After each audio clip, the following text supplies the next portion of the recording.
best gift she's ever gotten.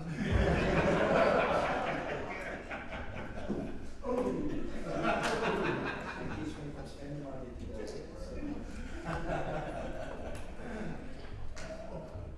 Well, thank you everybody for being here. Thank you for all the preparation and all the work. This has been one of the most trying and more reflective years we've come up with this budget. So item one, I want to call this meeting to order. Being Tuesday, July 16th, year of our Lord 2024. It is 8:14 a.m. officially. We're here at the Elegante Hotel, Cambrian Ballroom. This meeting is called to order. If you don't mind, just for the record, I'm going to hand it over real quickly. Let's go ahead and do the roll so we can have that for the record. City Secretary, you've got it. Mayor Calderon. Presente. Mayor Pro Tem Liswan. Present. Mayor Pro Tem Buckle. Present. Councilmember Thompson. Present. Councilmember Vasquez. Present. Councilmember Connell. Present. Councilmember Hayden. Here. Mayor. Thank you very much. We're going to move on to item 2, review draft of the fiscal year 2024-2025 City of Odessa budget. Who has the floor? Callie, you're the last one in, so you have item 2. We're going to go ahead and allow you to review the entire budget. Oh, great.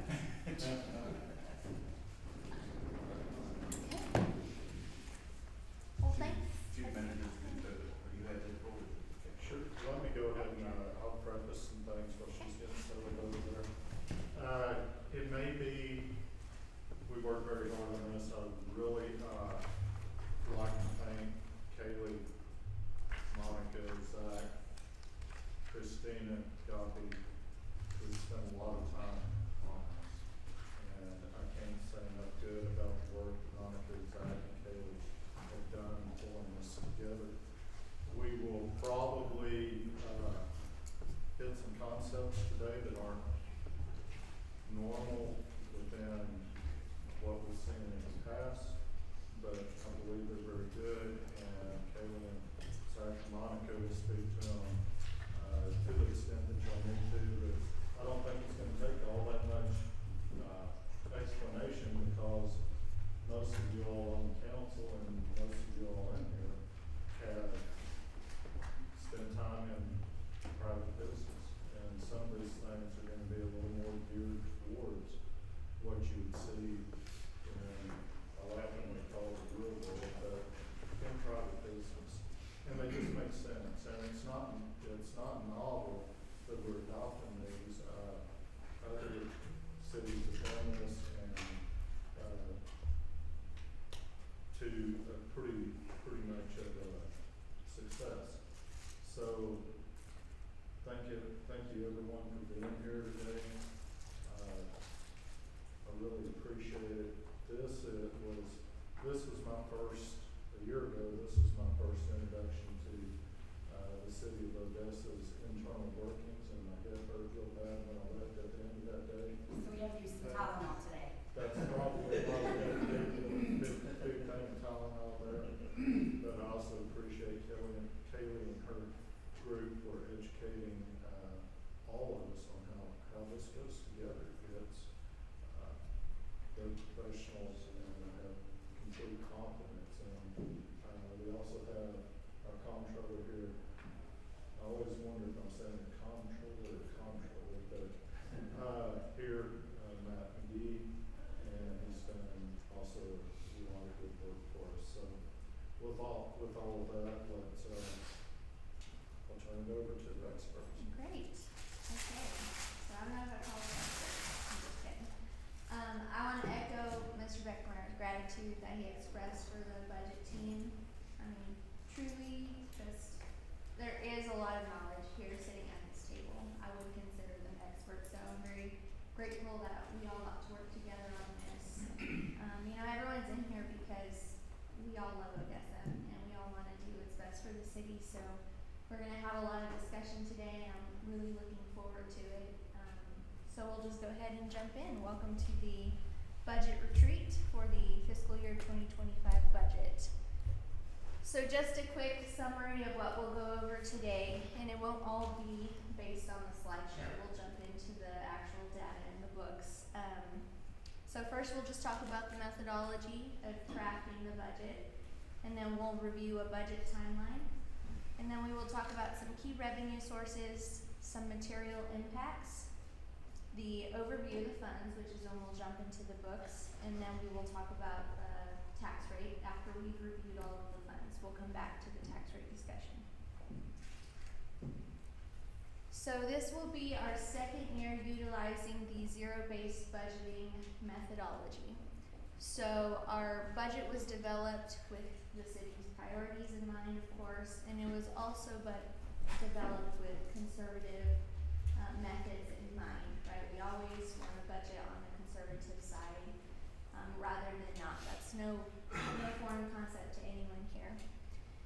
And so throughout this process, the departments were asked to identify their needs in the upcoming year. So that's not really different from any other year, but what differentiates the zero-based budgeting is that every single need or expenditure rather must be justified in the period that you're budgeting for.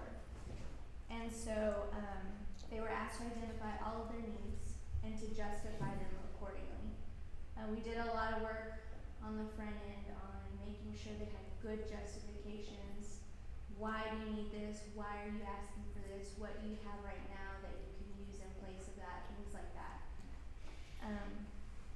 And then one reason that we like the zero-based budgeting, I would say from the management and the finance perspective, is that it is meant to bring transparency and understanding to the process. And that's both internally and externally, right? We want to make sure that we're diligent with the taxpayer dollars that we have been entrusted with, and we want to make sure that the taxpayers perceive that we are being that way. And so this methodology had a lot of benefits to it, and so that is why we chose it, and this is our second year using it. Just a quick timeline. So the preparation did go on from May all the way until June. So May was a lot of those department meetings, departments asking questions, figuring out the process as well. And then June was a lot of the review, the further looks, lots of meetings with city management and finance. I think there were weeks where we spent probably more time with each other than our families. So we put in a lot of hours to make sure that we were putting together a sound, solid budget.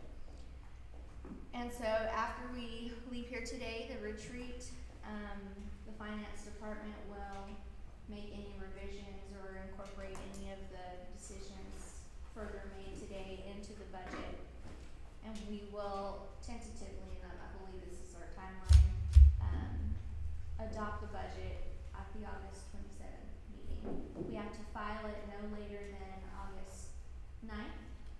I believe August 12th is the actual day, but we don't like to push it to the line. Yes. It says 2027, so I'm guessing that means Good point. 2024. Okay. Thank you, Greg. I was saying if you were paying attention. Okay. I'm halfway through this. And I haven't started mine, so that's probably what we've got. Okay, so yes, 2024. And then the tax rate levy will be September 24th. Is our timeline for this process. So one thing, like Mr. Beckmeyer said, a lot of the discussions that we have had recently, we've tried to refocus our mindset a little bit. Yes, we are a municipality, we are a local government, but that doesn't mean that we can't have real world or private industry standards, right? So one thing that we focus on as a business, and many of you already know who are business owners, increasing your revenues, decreasing your expenses, or in this case, our expenditures. So I wanted to start today just with a quick summary on what our external revenue sources are, okay? So our biggest is the water and sewer collections that we collect at 35%. Next, we have our sales tax at 22%. And then we have our property tax, which is at 19%. And then we have a kind of conglomerate of other revenues that we bring in, golf course, fees, things like that, at 15%, and then our solid waste fees come in at 7.2%. And so the one thing to note, the property tax figures here are based off of the preliminary values. We won't receive those until the end of July, and so they will change a little bit, but the concept of the piece of pie that property tax represents is adequately represented here with the figures that we have. Kelly, real quick for the record. Yes. People are going to ask this question, whether certified values or estimated values. We're talking about market value on property. Yes. What we perceive to be what's estimated, what's actual, and that's what we're waiting for July, correct? Correct, yes. So we get figures in from ECAD and NCAD, and of course, you know, they send out, you all get the same letters, this is your estimated property value. Well, some people will choose to contest, right? They'll choose to say, I don't think my property is worth that. So oftentimes the figures will come in a little bit lower just after all of those discussions have been had with the appraisal districts and the citizens. Every budget year, this is something that we face, and it's one of the most biggest confusions of what is happening. We see an increase in property value versus estimated and actual, that will fluctuate. And so this is what's able for us to go up and down laterally with the property tax. Because there is more inventory that's growing and the value and estimations is all going up, there's more value, there's more money coming in, and that's what gives us that ability to be flexible. So just clarification, anybody just needs to know to be able to explain, because it gets confusing real fast. Thank you very much, appreciate And it. it does, thank you, Mayor. So, the property tax rate, based on the figures that we have received so far, and I'll preface this with saying, we don't wanna focus on the rate today. We wanna focus on the targeted revenue that the rate that we have estimated is going to give us, right? Because this is going to change when we get those final figures. So, based on the figures that we've received, the proposed rate that we are looking to implement is about 46 cents, so 0.461999. Our current rate this year is 0.483791. So a little bit lower, obviously, than what we have right now, and that's because, as I pointed out, the inventory of property and property values has increased, that base itself, and so that allows us to come down on the tax rate, but still meet some targeted revenue figures. So we'll come back to the property tax discussion after we have reviewed all of the funds. That's just kind of a more appropriate place to talk about that. Sales tax, also one of our biggest revenue sources as a city. So you can see here our historical figures starting in 2019-20, 48 million, and obviously this was pandemic numbers, right? So 48 million, 21 we hit 41, in 22 we went back up to 48, and then fiscal year 23, 57. And so this year we're on track to meet what we budgeted, which is 55 million. We still have 3 months of data to collect here. But one thing that we talked about as a budget team and with management was making sure that we're budgeting conservatively. We never want to budget for what we think we're going to hit. And as you can see, last year, 55 million was budgeted, and we're probably going to need just that. So we went a little bit more conservatively this year, and we budgeted 50 million. We incorporated that into the budget. And if you look at the data and what is projected, we're looking like we're going to meet higher than that. I mean, if we hit 55 this year, we're likely to hit a little bit more next year, but you just don't know. When you evaluate the historical swings in the sales tax, that year before 2020 was in the high 50s, wouldn't you say? Or mid 50s. Yeah, So, Yes, so you can see up to a $10 million swing in these numbers in the worst case scenarios. And so we wanted to keep that in mind when we were budgeting this year. So, some material impact factors that you will see as we go through these funds. The first thing that we did, which is new to our process this year, was the way that we evaluated vacancies. So, historically, all of the vacant positions have been funded in the city. When you think about a business, you don't go into the year saying, I have this amount of money to hire people. You just hire them as they come, right? And you quote unquote find money, or just make sure that you're spending conservatively so that you have the money when that person comes. And so it's the same concept here. We did not remove any vacant positions from the jobless roster. What we did was remove the funding for them. And so what this enables the departments to do is, as they bring people in to hire, well, for one, it encourages them to spend more conservatively, right? Because if they have monies in their budget that they can hire somebody with, then that's an easy discussion when they come to city management and say, I would like to hire this person, I have money available. The budget team and management meets weekly to discuss budget, or pretty often, maybe bi-weekly. And we also meet with the departments a handful of times a year to make sure that their budgets are on track. And so we can help guide them through this process and making sure that they're spending efficiently. But on top of that, if they have somebody they would like to bring in and it's not looking like they have money or funds in their budget, then that is when it goes to management for decision making, and then it would go to council for further decision making.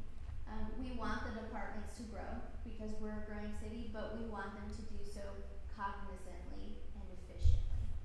So this is not any kind of hiring stop. It's just a different way of approaching the hiring. Do you have anything to add? And to speak on that a little bit, one thing first to touch on what Kaylee said, these bi-weekly meetings, we go through every department, initially through every department, and then in subsequent meetings, it would be departments that are running way over their budget or are getting close to their budget, and we notice that depending on where we are throughout the year. That can allow people to actually hire more than what they initially thought they were needing if they're running conservatively based on current needs. We also funded positions for years that have been hired. That just sat there, they had money go to them. Mr. Brunel made the statement in one of our meetings, and I think he's dead on. We've got to get to ground zero on this at some point, and this is the first step to getting there. The first reaction you get from people is, well, this is a hiring freeze. And no, it's not. It's actually gives a lot of flexibility to how you hire, and it also is something that encourages us to use the taxpayers' money efficiently and responsibly. If you're out there, and we've got great directors, so I'm not picking on anyone at all, but if our city secretary, because she's over here, if she's running, really below the budget that she put in, and she's needing somebody, it's a no-brainer. She is doing a great job, and she needs that person, and it goes in there, and we move forward. It also adds to the transparency. I can promise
that there were positions that just hadn't been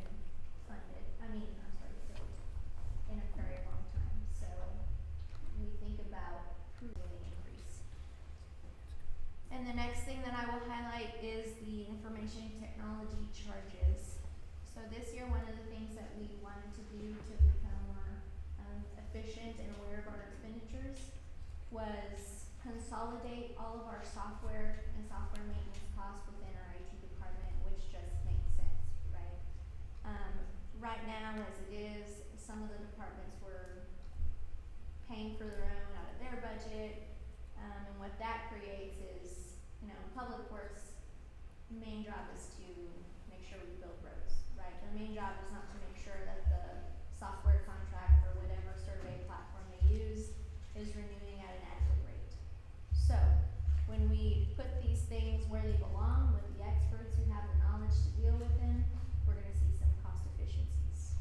The other thing that this really enables is when you look across an organization the size of the city, and everyone's out there buying their own software, entering into these contracts and all this, you end up with duplications in functions of software. And duplications even from the same companies, which it's in their interest. Let's sign contracts with multiple departments, and it's not a bad deal for the company. This allows the IT department to say, okay, we've got company X that provides this function, and we've got one contract, we're able to negotiate for more because more users under that one contract, and it just adds an efficiency there. Our MGO, our MGO software that we talked quite a bit about in previous meetings is a really good example of where we're going to be able to do asset management. We already had two different softwares that do asset management, and we had a proposal from another director to bring in another software to do asset management. We don't need three that aren't even talking to each other across the city to manage our assets. So it allows things like that. It allows us to negotiate for better contracts and to not have these duplications, in this case, with the experts in the IT field take care of this. Mr. Bickmeyer and Katie, just for my own clarification, first of all, under vacancies, the wording is this year funding for vacant positions was removed from the budget. The total of these vacancies before they were removed accounted for approximately 15 million in expenditures across all funds. Just for my clarification, my understanding. So, for example, departmentally, if the police department needs 40 officers and they're vacant right now, those positions, right? Mm-hmm. Are you talking about having removed those off of the budget for this year's budget process? Yes. You're moving from the budget, but they're still in surplus, so you can go in. So Chief Durkee can come to me now and say, that helps fund their benefits if they're hired Okay. later on. We also went through a pretty big benefit discussion yesterday that as we get to that, I think it's going to be really good news, and it'll mitigate that to an extent. Thank you both. Councilman, what happened several years ago, back in 2010, I happened to, for media purposes, I sat through two county budgets. Okay. County budget, the county commissioners are administrators. So they bring in every department and they go through their budget. This was not existent in the city.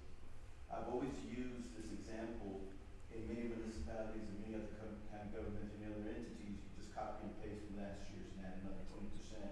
You're going to get cut, and you hope to get cut on the increase. And so it led me to do a PIRs across the board back in 2010 of all the entities, and realized what government locally was doing, and it's duplicated across this country, is that you fund positions. So you have to see what's funded in positions versus real W-2s. And you're always going to see a huge discrepancy. And so you're always going to see a weighted budget. And so when this council, 22, started talking about zero-based budget, They might about, we need to get to zero-based employment and hiring practices. And that was real critical, but we had to get to the first one to get to the second.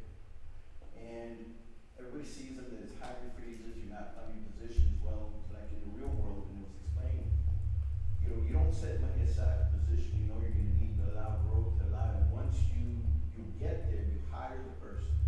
They start working, and you provide the salaries and benefits. And this is something that we've been trying to get to. This is a new concept, and last year was the first time we got through it, now we're going through the process. But that's how it started back in 2010, and it's something that we discussed 2-3 years ago, was just trying to get it. And last year was our first foray, got into it. We eliminated several positions last year, and it was just the resistance of not to start adding positions, but only as we needed them. So this is really the first full year that the staff has really gotten into that zero-based employment and budgeting for positions. But come back to the council every single time that we need it. I think there's a new practice that city management can allocate any funds, 50,000 and less. But it's not a practice, is to always come to the council, be transparent, and let the council know, the public, of what we're funding.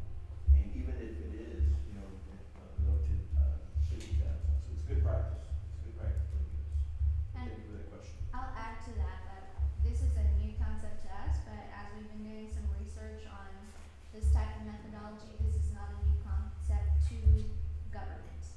There are other cities out there who have taken on this approach because they are going through the same things we are.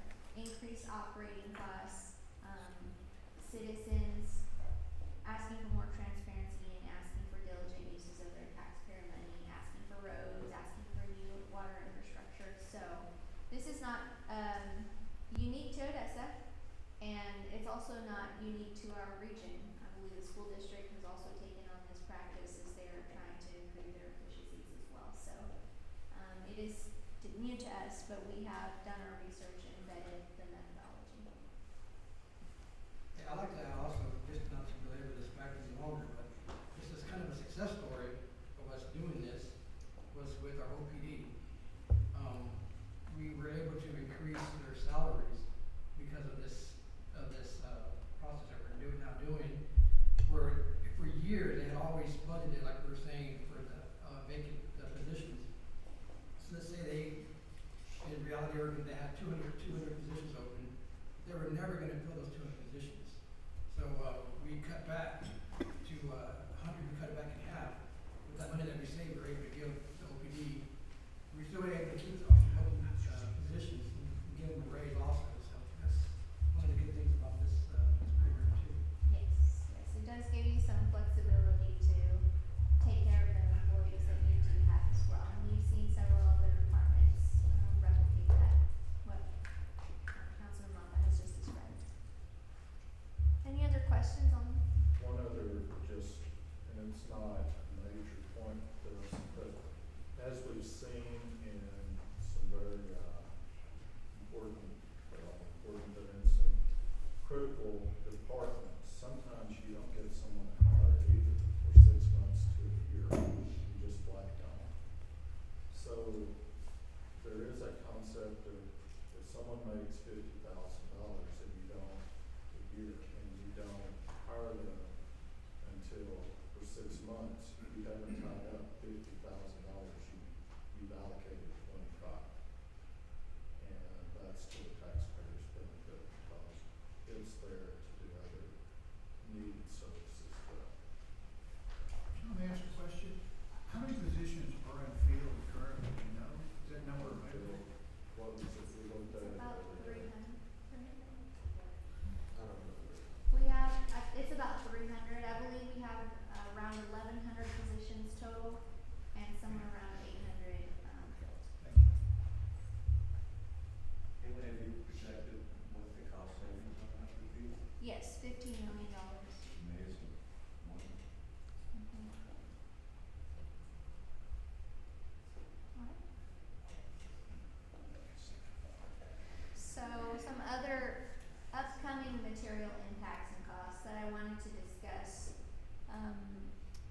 couple of the studies that we have Gallagher performing for us right now. And these are early in their nature, the projects, and so we have some preliminary figures for some of them, but not enough to incorporate into the budget for this upcoming year. So a couple of the issues that we're having internally, this one's probably not unique to us, but the level at which we're paying staff. We all know the rising monster that is inflation, right? That does not apply to us just because we work for a municipality. And so we have had the same structure in place as far as salary bands, salary structure, classification of jobs for a very, very, very long time. And what we're seeing is that some of these practices are outdated. And so we have brought in Gallagher to do a classification and compensation study. And it's a 9-month project. And at the end of it, they're going to give the city recommendations, several recommendations such as job descriptions, structures of departments, pay levels for the employees, things like that. So because the project is still so preliminary in nature, we don't yet know what the figure will be that they will come with. But that will be a topic of discussion in the upcoming budget, so I wanted to, or in the upcoming year rather, so I wanted to point that out today. Mr. Beckmeyer, real quick, and remind me, Yvette might have covered this. When we're doing with the Gallagher study, we are looking into the bands. So basically, because of the archaic and outdated methodology we have in trying to classify our employees, is what caused the 300 positions. Not per se each one of them, but an example. What the street department is suffering right now, less than 50% positions filled, which in the street department is stretched so much thin, because they do street, they do blockage, they do roadways, they do objects, they do street sweeping. So we can't operate one or the other because it was all consolidated years ago. But their starting pay is $15. But if we outsource or bring in an agency for temporary work, they're being paid $17. But the problem is at the banks, because we're still stuck back in 1980, and we have to bring that up. If the Gallagher study is to address that. Yes, Okay. the Gallagher study, as opposed to other studies that have come in and made suggestions that basically said, here's your 1987 model, here's your updated 1987 model, which really didn't buy anything. The Gallagher study is very comprehensive and we'll look at bands, we'll look at how are bands even right, how are things classified? Should in this series of positions, should it be the classification 1 through 4, and 4 requires certain things, maybe there's experience, things like that. We got, in the way that we have, just for an anecdotal example, we've had positions where we couldn't hire because we had all of the class 1 bands filled, but we were empty up here in the class 3 and 4 bands. And so we couldn't hire people even though we had slots funded, because down here at the bottom we were full, but we also couldn't move those people up into the bands and prove this up. And that's where Kayla mentioned that we've already done some of this within departments that has allowed more flexibility with that. And that's what Gallagher's gonna help us out with, this class and comp study, is, are we even looking at bands and things like that correctly? And my initial sense is no. Sir. Just like to add just that, the difference between some of the prior comp studies that we've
you know, one of the points that Yvette also brought up when she initially talked about this is about 30% of city employees make 35,000 or less. And so that's a systemic problem, right? Because that has been the way it has been for too long. And so, like I said, this project is still preliminary in nature. Gallagher has been on site and started those conversations with directors, and so it will be a long and thorough project that we will be going through together. And would be amiss, and I'm afraid that Kaylee and Mr. Brunel and some others would have a heart attack if I didn't say this. And every time this is brought up, I'm like, we want market pay, we want market conditions, I expect market performance. So, it goes hand in hand. Yeah, absolutely. And like it's been mentioned, a lot of the directors are putting these practices into play already.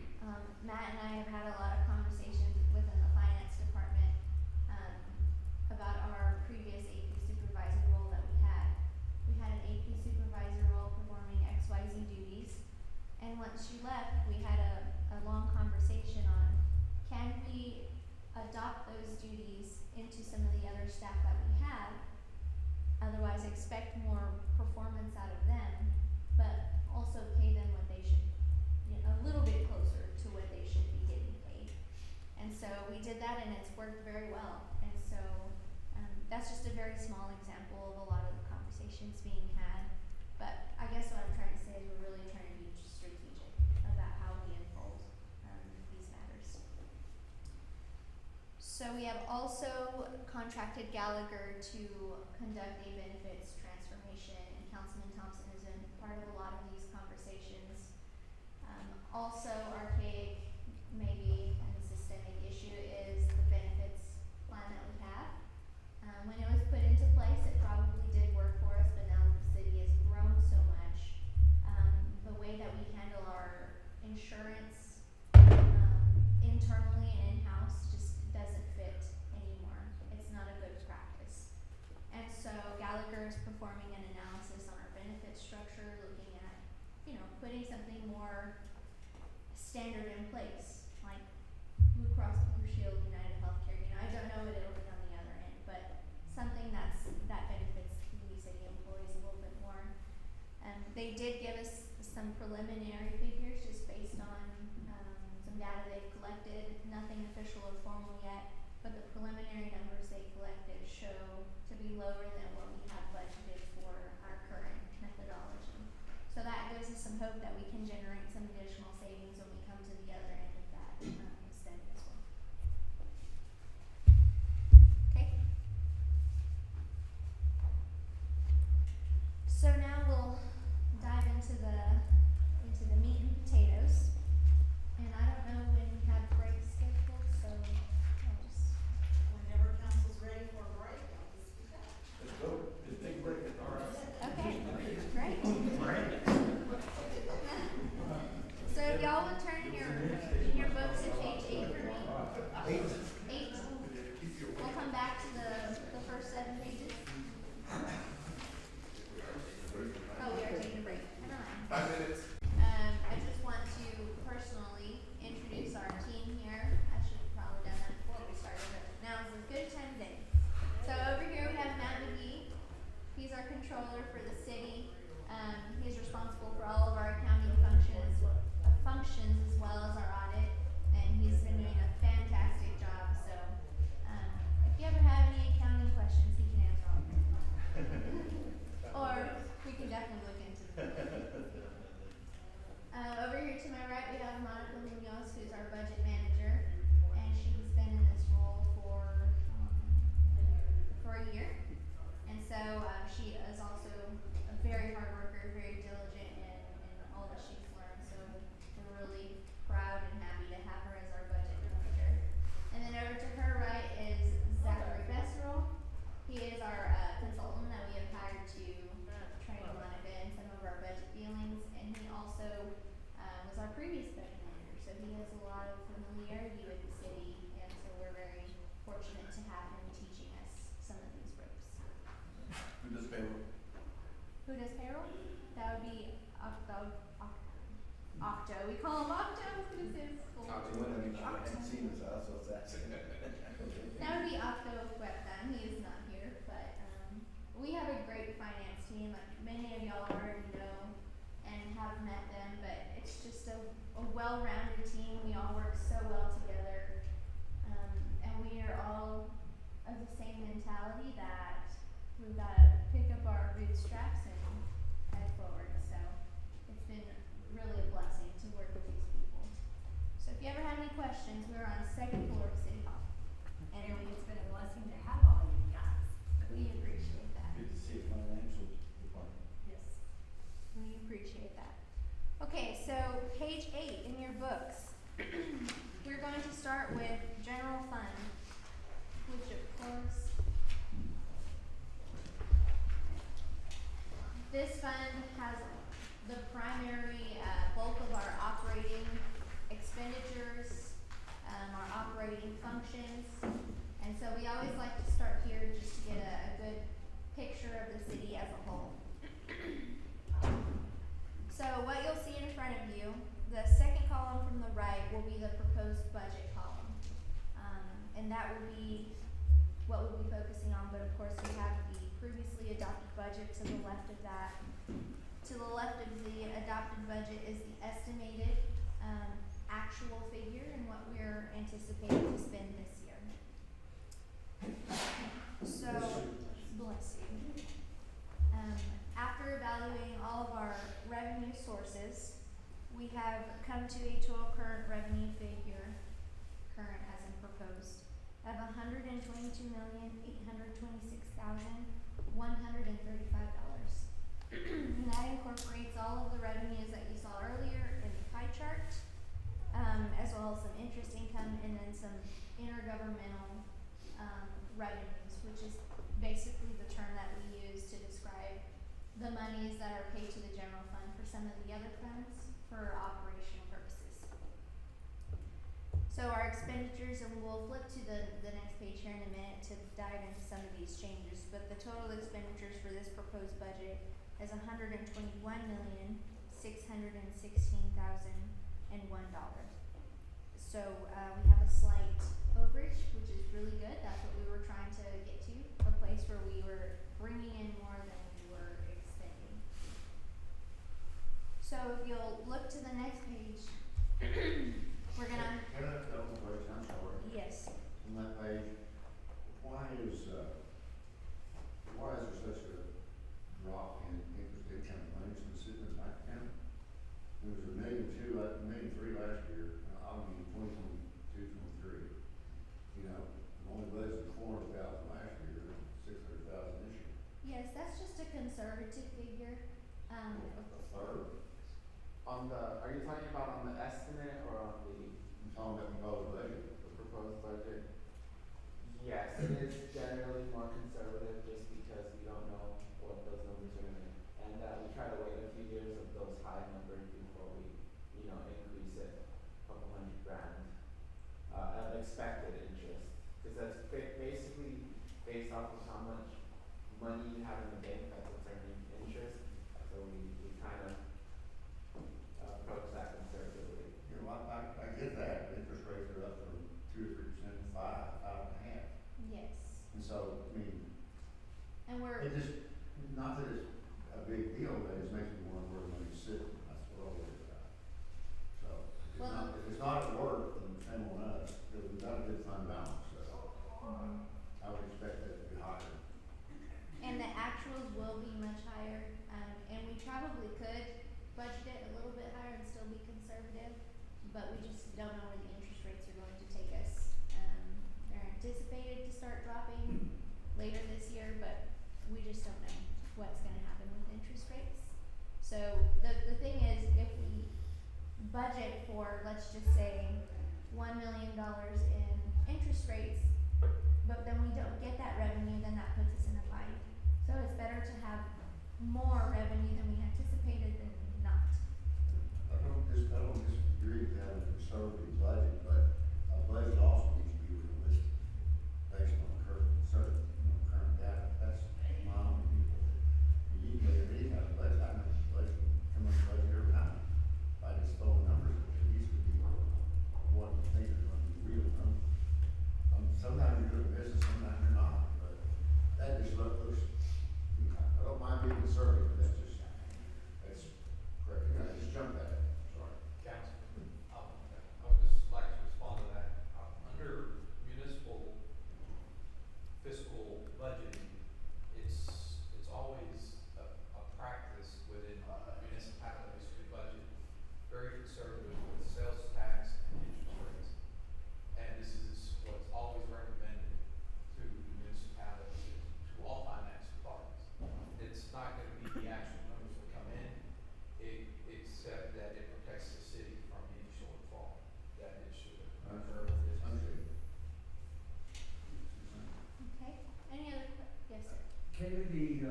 word on that page up at the top, on that first left-hand column, the word unaudited, back in 22, 23.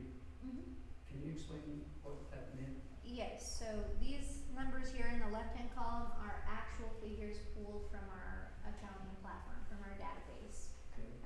The city always goes through an annual audit, so the auditor will come in and evaluate all of our entries and recommend any adjustments that they see fit. So this is just saying that the 2023 period has not yet been audited. Thank you. Okay. Let's move on to the next page, and I want to highlight some of the increases and decreases that are contributing to the figures of the first page. Okay, so the first thing I want to talk about is the change in the net property tax revenue. Based on the discussion that we had earlier, our inventory, quote unquote, property and the values as such have increased, and so that is leading to a preliminary increase of $4,559,804.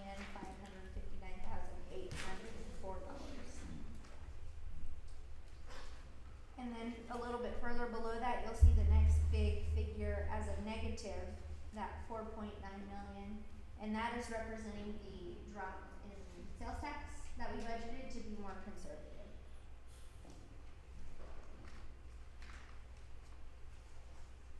Another one that I want to point out, and if any of you have any questions as you're going through this, let me know, because I won't hit every line item. Some of them are smaller than others. Let me hit a little bit on the sales tax and being conservative there. We all believe that sales tax revenues will go up. However, that's not always the case, as Kevin made the point earlier. And I'm sure everyone in this room, or not everyone, there's some younger people here, but most people in this room can remember 2015. 2014, and I'll just use my own business as an example. One customer I sold 60 sets of these big forks that go on loaders to in 2014.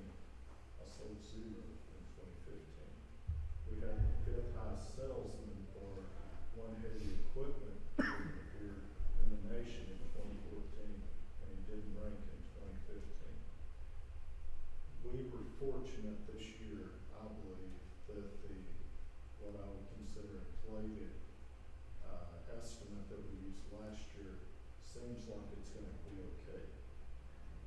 But I would rather come in conservatively and be able to come to you all and say, look, we've got a lot more money than we thought we were going to have. And that helps us in the next budget too.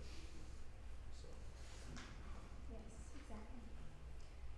Okay, so let's now look at the miscellaneous revenue. The net change there is $1.9 million, and the biggest change is from the water sewer gross receipts line item. So there's So that one is basically, again, since we have some what are called enterprise funds, which generate money from the public, they would usually have to pay quote unquote 5% gross receipt tax that we would receive. So since they're within the city, right, we just charge them directly versus going through an outside third party to pay us. That's what that is. yes. And there's also an adjustment there for the administrative fees, which is a similar concept to what was just stated. Explain what administrative fees are, I don't understand that.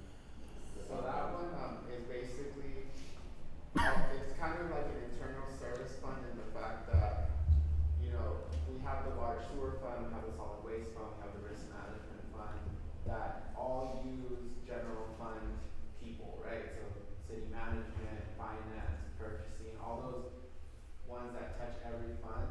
So that it's basically charging them for the use of the general fund services. That's what that is. You just allocate it, okay. Yes. Gotcha. It's work we do for Yeah, other I got it, parties. Okay, any other questions before we move to the next page? Alright, so on page 10, you'll see some further adjustments and changes here. I want to highlight the services, net services change. $7,438,791. And the primary driver of that big increase is the technology charge line item of $4 million. So that is in relation to what we discussed earlier, how our IT department is taking on the primary care of the maintenance for all the departments. And so like Zach mentioned, we have different funds that take care of different services, with the general fund being the overarching operating fund.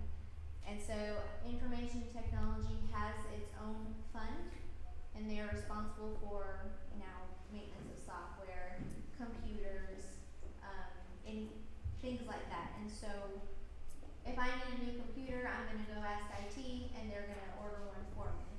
Now what's been happening on the background is we've been paying them a fee for their service. And so when a new computer needs to be bought or replaced rather, we've been paying them and they're gonna just do it for us. So that's what this technology charge is here. The general fund is having to expend more dollars on the fee schedule to keep the maintenance of the software over the years. And on the hardware piece, as we're going through this and transitioning to this, and this is more of an operational thing than really a budget thing. If you all will remember at the last council meeting, we talked about cybersecurity and things we're doing like that. What we found out too was that some departments, and rightly so, but some departments were going out and purchasing their own services and things like that. Well, those aren't in the IT inventory at that point. And so IT has no idea what's out there at that point. And we can't have the controls that we have on every other computer within the city to be able to lock it down, secure it, things like that. And if one gets lost, it's just gone. And they go out and buy another. So this is also they'll consolidate some of that even from a hardware standpoint. And IT generally gets a better, not pointing at these guys, but they generally get a better price as it really than an individual department going out there and buying something from Amazon. Thank you. So the next line item there is the net maintenance change of negative $4 million. This change represents some large projects that were previously included in the maintenance line item budget in the previous years. So what we tried to do this year is pull those out and show them as kind of one-time expenditures rather than repetitive operating costs. The next line item down, or a couple line items down, is the capital outlay of negative $3.4 million. And this change primarily represents some projects that were previously considered supplementals, which is a term that we used in our previous budgeting methodology. So a lot of these projects rolled for years and years and years and didn't get done for one reason or another, right? Priorities shifted or the cost went up, so the money we had set aside no longer was adequate. So this year we took a really hard look at the supplementals that we had, and we said, what's the feasibility of this actually getting done? If it's not feasible or you don't think that you're going to get it done, let's put the money back and let's not do that anymore. So that changes from that process. And the non-recurring expenditures, the next line item, are those projects that I told you we pulled out, and you can flip to page 11 and see a list of the non-recurring expenditures there.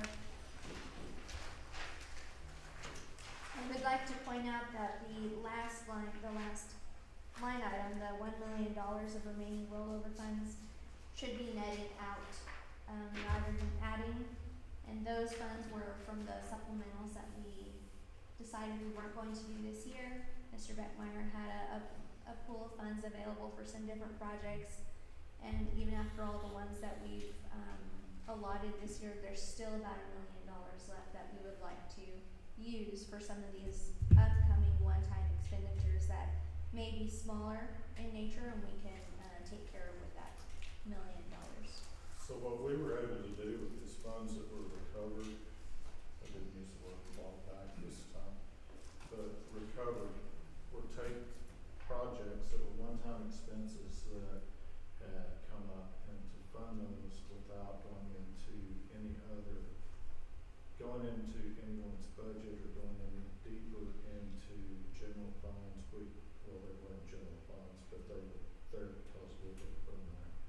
And if you look at this list of projects and you take off the $1 million and say how much of this can be funded with $1 million, besides the 3 large projects on there, we're gonna be able to fund not all of them, but probably 80% of them with savings that we've already done out of this year. And that will take knock it down considerably. We'll also be able to take, and Councilman Thompson and I talked quite a bit about things like road construction. We need to be looking at money outside the regular budgeting for this. It's out there. We need to go get it. And that's how we fund some of those others. I don't anticipate really anything on this falling off unless it falls off because of another bigger project stuff.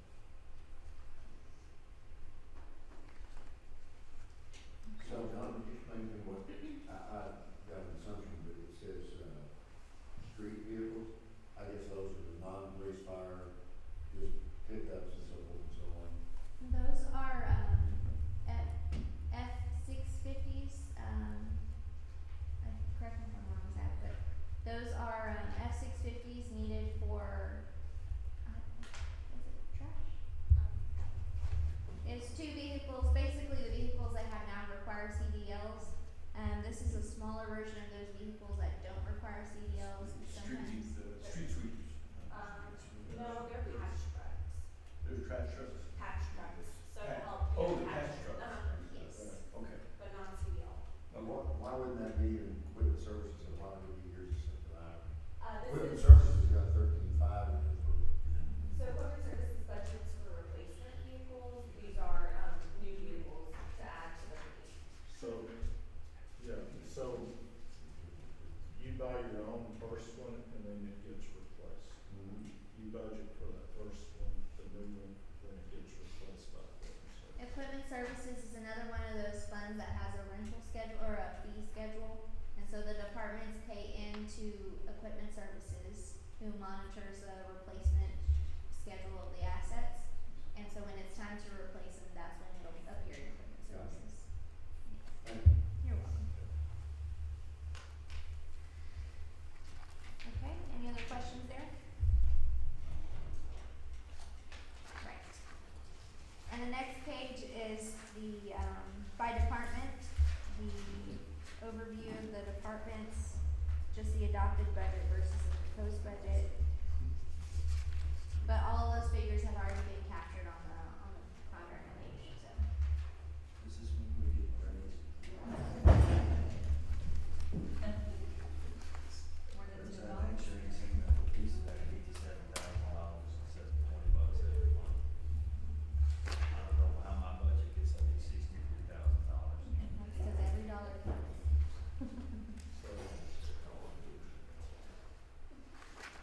Any Fair other, extra food. I tried to look and just say that we do, potluck. Didn't happen, so. There's a lady in here that's also wanted to start throwing stuff at me about throwing stuff. so any other questions on general fund before we, move on to the next water sewer fund?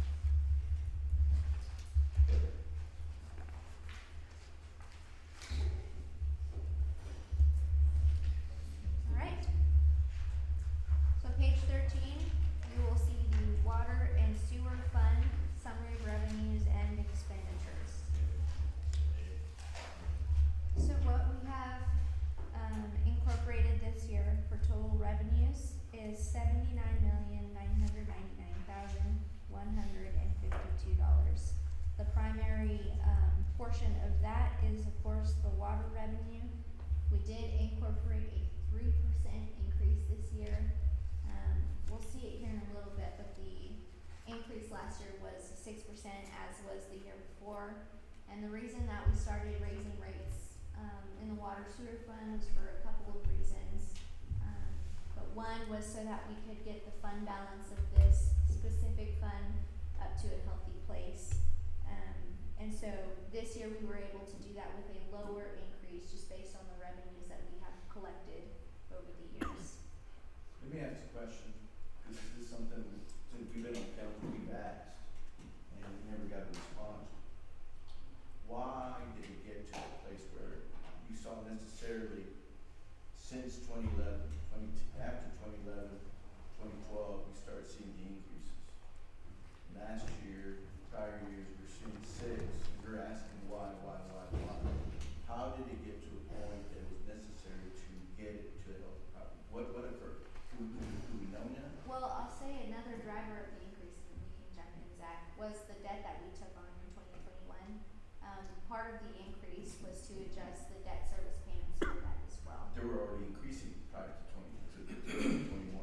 So, if we can flip to page 15, you can see the history of the rates.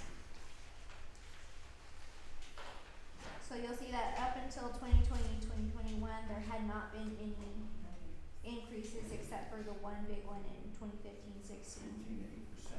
Yes, and so you'll see this in the sewer fund as we go to that here in a little bit, but what we wanna avoid is having to do this huge market correction, that impacts our citizens, right? So 8% is looks like it was an extraneous correction because they did it once and didn't continue it.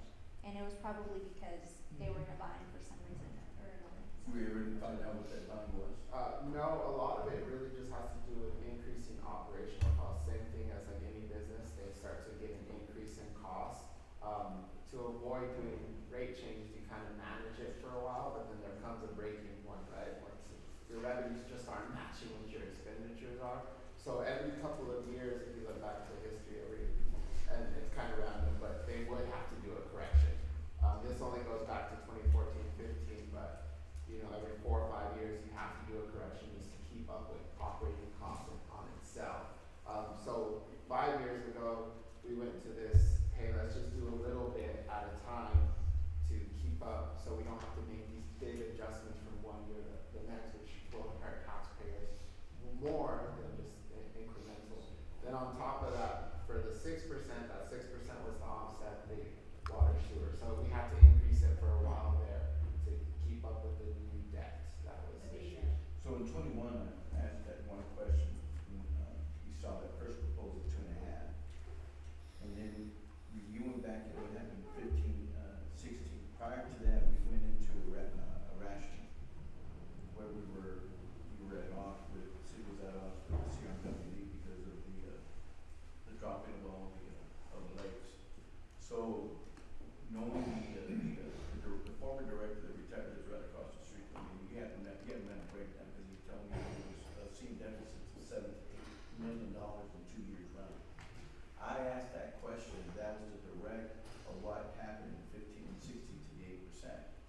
They said yes, but they never saw the proof. And so I kept continuing asking the question, are we still dealing with those deficits because we still owe that money to CRWD? Is there any relevant truth to that? Yes, there is, but the correction that occurred during that time was, one, that the increase was spread across the entire rate. So it was adjusted with creating a tier basis, as you see the 5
But the bulk of this, and even this 3 point, should be placed as mandatory, so at least we can guarantee that we collect, enough revenue, for the water and sewer fund, because we're just not certain what, if people were to reach those tiers, that would affect the rest of it.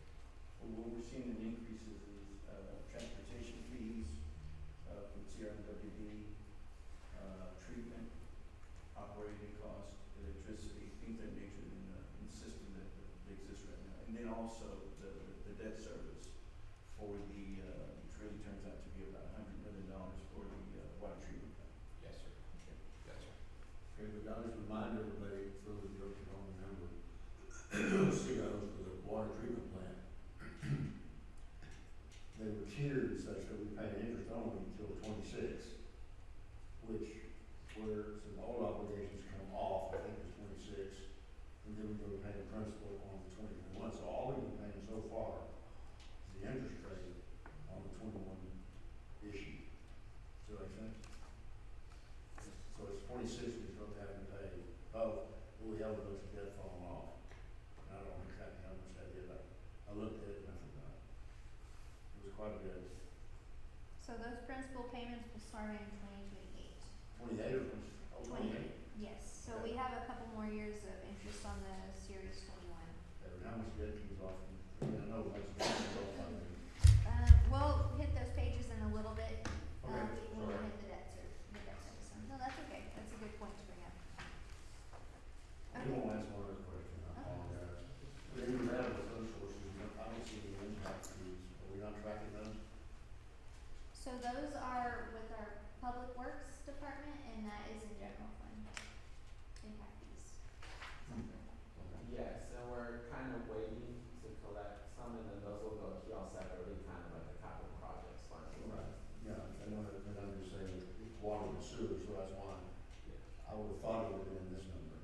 Yeah, no, well, and it's fairly new last year with the water sewer impact fees, we have 2 funds for those, so they'll come to you separately to show you the fund balance on them. Still think that would be included. in We the can numbers take, of this. we can take a look at that. And I just think that's where it goes. Because those numbers have got to be tough, they're likely to claim them for 2 years. The only one we spent a little bit on project, that's it. We haven't spent anywhere else, have we? What's that on the water and sewer impact fees? Yeah. Yes, we actually at the last meeting paid them to line QQQ. And, because that's where I found out that water and sewer are each one full system, so they're all in one area, right, of the whole city. So I don't believe that there's really much left in the water and sewer impact fees because we allocated them to that line I Q. forgot about that, but okay, $900,000. That's basically all that's in there, which allowed us to take that money and work on something else. For that area. Yes. So I'd also like to add one other line item, like, not, never mind, the general fund, we did put it in there. For impact. We have the value of oil and gas properties, we need to have a line item in there for oil and gas revenue, which you haven't seen yet, but those contracts have been signed, and those wells have been flooded. And so that income should start coming in, there's 24 of them in right now by Aaron. So that flush production will make a big difference in the budget this year. Which, you don't know what it is, it shows up. We've It had shows some, up, it can be used. we've had some income starting to come in, Yeah. starting to be generated. And there is a line item in our spreadsheet for it, but historically we haven't had any, so it's not included. And I believe it's wrapped up into another line item in the general fund, so. We want that to be a separate line item. It's like you said, though, we don't know what it is yet. When we know what it is, it's a little more predictable. As oil prices are always predictable, always. When it's a little more predictable, though, that something will be coming in, we definitely need that as a line item. Yeah, that's just my thoughts, and, No, I think you're right. yeah, there's another source of revenue, I don't know if John, you and I talked about this, but Dan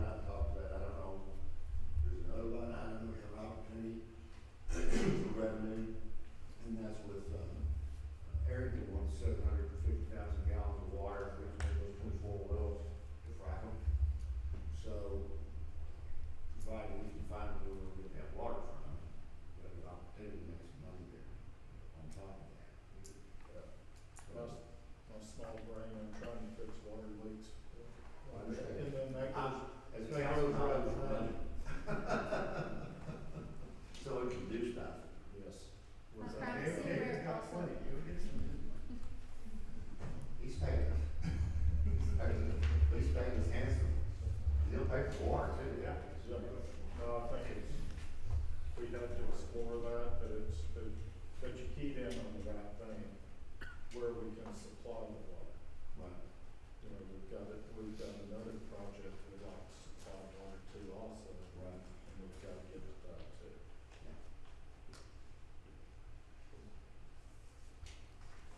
Good commentary there. So, total expenditures, we'll just hit that really quickly for the water sewer fund, $80,990,292. And you'll see, I wanna point out that Pioneer contract line item, those are, and there's also one up in the revenues offsetting it. Those are the monies that we get from the sale of reclaimed water to Pioneer. And so, those will be a topic of discussion here in a little bit in our meeting, but just so you know, that 9.5 million is available to use for different projects and things like that, so. And I believe you will be using them, so. Okay, let's flip to page 14 and we'll highlight some of the changes that are within these figures on the page we just looked at. So the net revenue change is 4.5 million for this water sewer fund. For the sewer revenue, it's $2 million, so total revenue changes are about $6.5 million.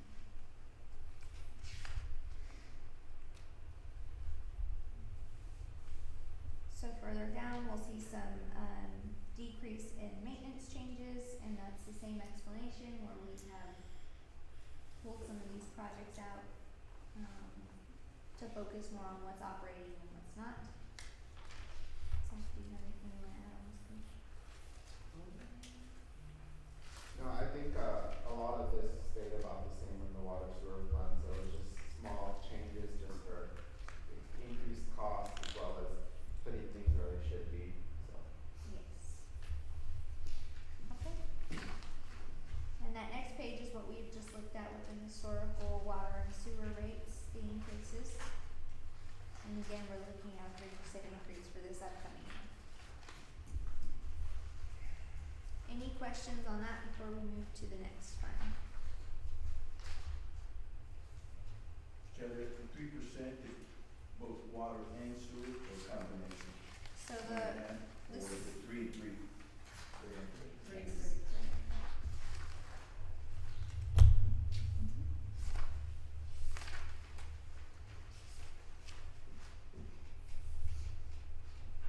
Okay. So the next fund on page 16 is the solid waste fund. We're looking at proposed revenues of $17,494,129 and a proposed expenditure of $20,040,666. And so this is another fund where we have control of the rates that we charge, right, to our taxpayers. And because we have had a historical performance of our expenditures exceeding the revenues, we also have implemented a rate increase over the years to catch that balance up, that difference up. And if you'll flip to page 18, you'll see the historical rate increases. And this is what I was mentioning earlier, you'll see huge correction in 2015, 2016, of 23% for certain fees, not all of them.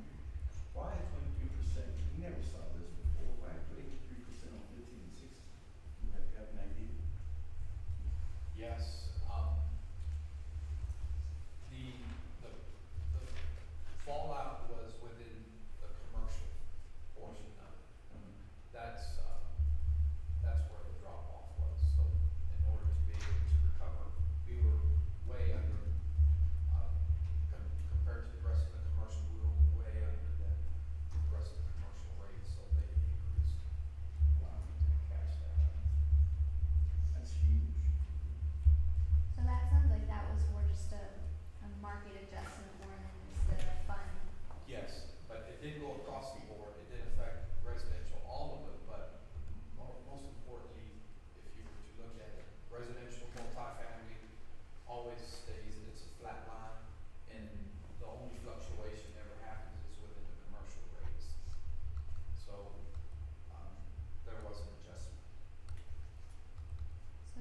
we're looking at a 3.5% increase in these fees, I'm sorry.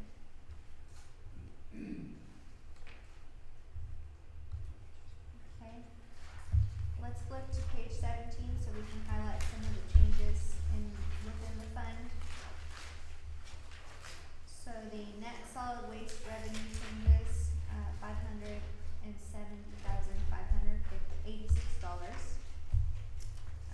One of the big items that I wanted to highlight, let me see, services. So the services is showing to be a small increase at 338,000. But I did want to point out that the total amount for the services expenditure is $10 million, which is a little bit higher than what it was last year, not by much. But there is $5.3 million of that dedicated to equipment services as we work to make sure that our trucks are kept up to date and kept on the streets. Any questions on that page 17 or any comments? I know, I remember the tipping fees went up substantially last year, is Yes, the tipping fees is the remainder of that $10 million. It's about $4 million in this proposed year. When will we see the tipping fee, savings that we just, extended for the 10 years? Last month it went in.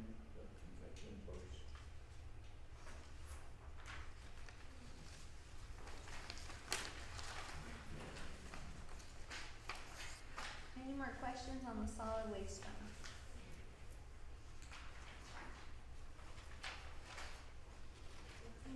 Okay, let's flip to page 19 and take a look at stormwater. The remainder of these funds were going to be a little bit smaller in nature, but of course still worth discussing. So, revenues proposed for this upcoming budget year, $1,950,000, and expenditures, $1,253,886.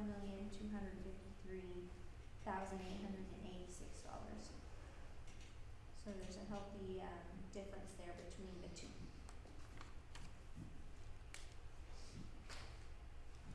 No really big changes here on the next page, so y'all just take a look and let me know if you have questions. So let me ask you a question now. Let's go over this stormwater fund. Is this the one that we are charging? Is this across the board fee that we have? What's our fee right now? It's based on impervious, structures or properties, so it could differ. So the residential is the lowest, and commercial is a little higher.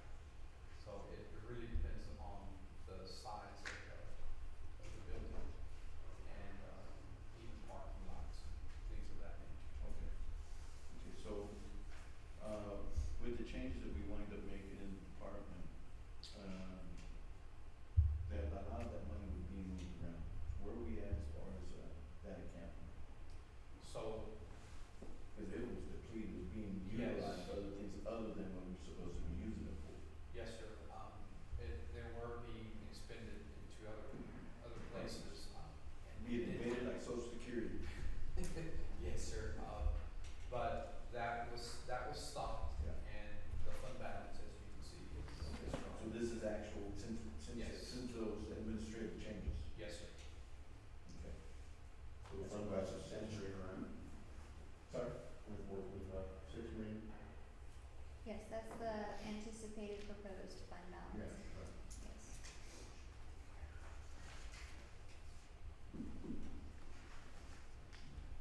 Okay, any more questions here on stormwater fund? Okay. Let's move to page 21 and we'll talk about equipment services. I guess I fibbed a little bit, this is a larger fund, that we'll talk about. But they're responsible for a lot, so like we mentioned, equipment services is responsible for the replacements of equipment. Any new equipment is purchased by the department first, and is then placed on a rental schedule for replacement when the life of the asset has been expended. So the revenues here that we are looking at, the rental revenue, that's where that comes from, that's that rental schedule. So we're looking at total revenues proposed of $14,924,444.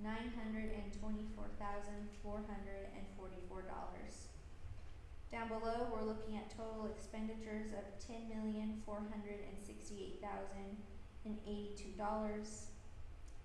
And what we did was we pulled out the equipment replacement. So those are operating expenditures, what I just mentioned. We pulled out this equipment replacement line item for a couple reasons. One, we wanted to show you what their operating looked like, the expenditures. But of course, this replacement is an expenditure as well. This will just fluctuate depending on how many assets they need to replace within that given year. And so our equipment services director has done a really good job of taking a close look at the assets that we have. Some of them maybe have lived a little bit longer than they needed to, right? And so he's done a really good job of identifying what needs to be replaced so that we can keep these things operational. And so the equipment replacement proposed for this year is $13,500,000.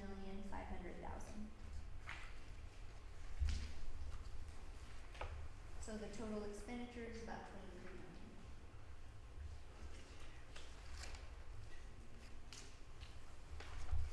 On page 22, we can look at some of the changes.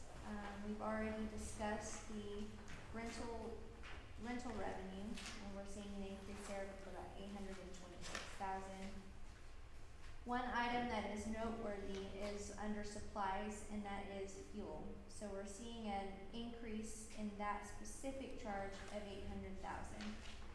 One thing that our equipment service director has also done is he is working on implementing basically fuel tanks for our city vehicles to use rather than going to DK or wherever it is that they're filling up now. So this $800,000 is a front weighted cost, and that's to fill up the tanks with fuel initially. So going forward, it won't be as high, but since we're just now starting that process, we've got an upfront cost to take care of. When would we have those fuel tanks in place for ourselves? They're currently being built now, so, it should be by the end of the year, or even beginning of the fiscal year. And, he's hedged fuel prices. So if they go up, we won't see it won't hit our pocketbook. That was smart. That's smart. Yeah, it was a very wise move. So, but the upfront cost is, it will start seeing savings eventually. Lisa, I can furnish you with a number, can't remember what it's called. We discussed it. There's a matrix that you, the fuel, for the cost of the fuel. I can't remember the term, I don't remember. But, there's a number that I just encourage finance to be sure to watch what we're paying for fuel, because there's an index that we're supposed to stay within, so we're not, they can't bring up prices on like crazy. It's and, Chris, he showed us that in there Right. sometime on that, and we need to be sure that we got the I price. just wanna be sure to watch that. Yes, because that's one of those things like insurance or anything else that all of a sudden you can turn around and say, wow, I'm not paying that. Yeah. In a penny or two on our account makes a big difference. Without a doubt. Haley, on the, it just catches my eye for the city in using the term rental altogether, equipment services. Are you using that to monitor depreciation or? No, so that rental revenue is the charge that the departments pay for the it's replacement rental. It's replacement revenue. Replacement might be a better term. That's just what we've always called it. They pay a rental to get it replaced eventually. It's like if you were to, we're basically renting vehicles from equipment services. They're just charging us a monthly fee, and then if we ever need a new vehicle, they take care of just replacing the vehicle for us. The money's there. The money's there already,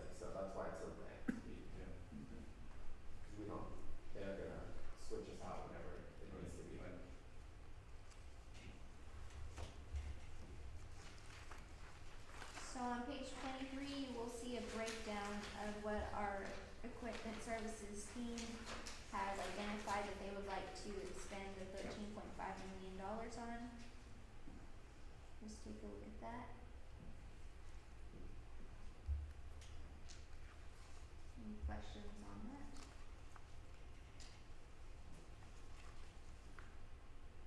Okay, any other questions on the equipment service fund before we move on? Alright, so let's take a look at our information technology fund.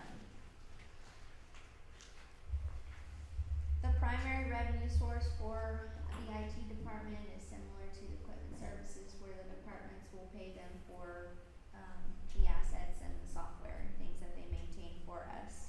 So the total revenues we're looking at proposed is $10,973,070.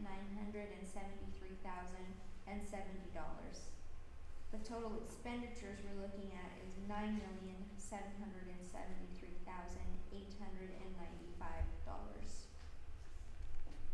The software is wrapped up into that maintenance line item of $5 million.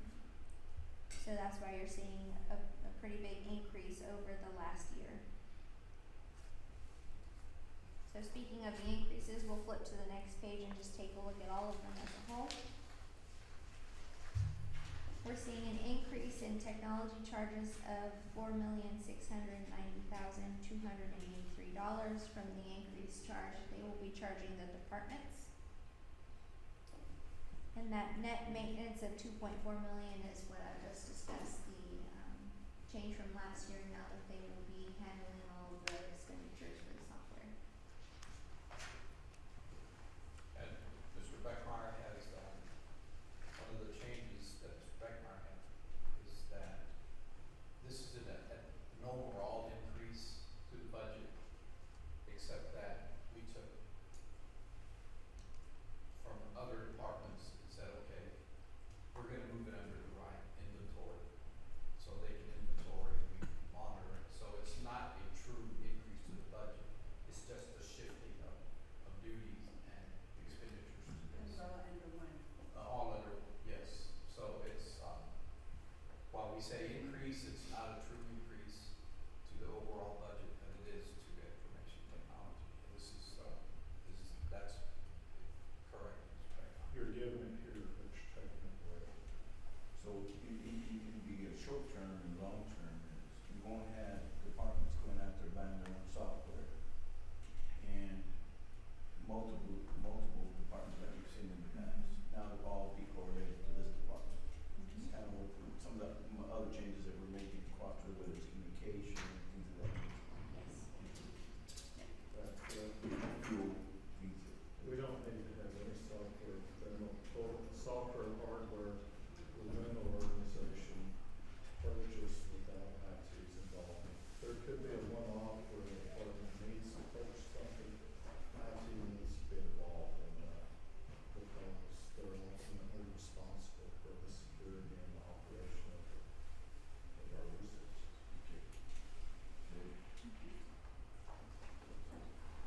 Okay, so the next page, page 26, is just the replacements that they've identified for the upcoming fiscal year and the breakdown of their $1.9 million in anticipated replacement expenditures.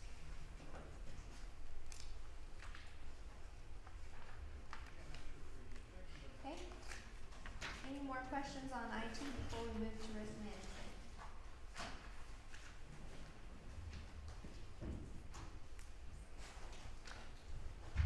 Okay.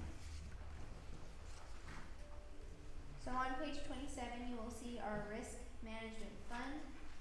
This is another internal fund that we utilize that the departments pay a fee to handle all of the benefits. So for this proposed year, and I'll preface this with saying, we're in the middle of the Gallagher study for them to revamp this, but because we don't know what that'll look like, we budget for operations as per usual because they will be until Gallagher comes back and we decide to change what we have in place now. And so the proposed revenues for this year, $13,700,000. The primary of that is the medical and dental. The expenditures for the proposed budget is $14,520,448, with the primary figure being medical and dental claims. And so a little bit of it I've already talked to some of you all about. On this, yesterday we sat through the first presentation with Gallagher on some preliminary numbers of using Blue Cross Blue Shield to manage our system, our insurance system, bringing us somewhat into the 21st century with our insurance and all.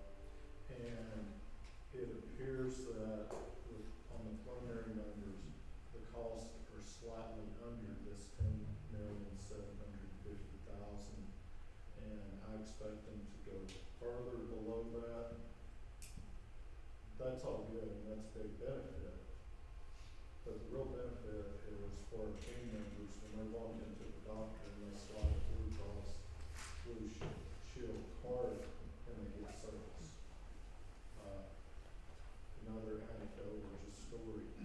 A while back, we had a firefighter that was having, they found a lump in his lung, and which is uncommon with firefighters, and sometimes it's really bad and sometimes it's not. Fortunately, this was a fungal infection that wasn't real bad, but we had to find that out. We had him sitting in the waiting room at Baylor. They're not letting him go up and get work done.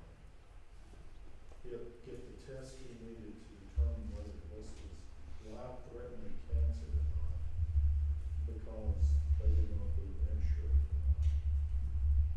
Is the city's insurer, you said Blue Cross Blue Shield, is this admitted? Well, right now, we're self-insured, Okay. completely self-insured. We process our own claims, we make our own arguments, we do everything. And as Steve said, as Councilman Thompson has said over and over again, it doesn't make sense for us to be working our own claims on our own people. It just, a lot of this doesn't make a whole lot of sense. And whenever, this isn't the only time that they could prove this, but this one really hit close to home, because we had one of our firefighters on shift, got feeling bad, went to one of the emergency clinics, found this lump in his lung, scared him and his wife to death, because it would. You're in a high risk occupation where you're breathing stuff like, if any of you all that went out to the fire this weekend, you smelled some of that before it was burning out there. Very carcinogenic, mess that word up, but anyway. We can't have our hard-working team members, you know. I pulled up one of the, and it's easy to use firemen and police officers as examples. But you know what, we have guys down in holes cutting pipes with great big saws, and scares me to death every time I see it, because they're having to go in there in awkward situations. What happens? One of them, they get hurt. We're not adequately covered. We'll get things paid, but at the same time, somebody shouldn't have to jump through 50 hoops to do it.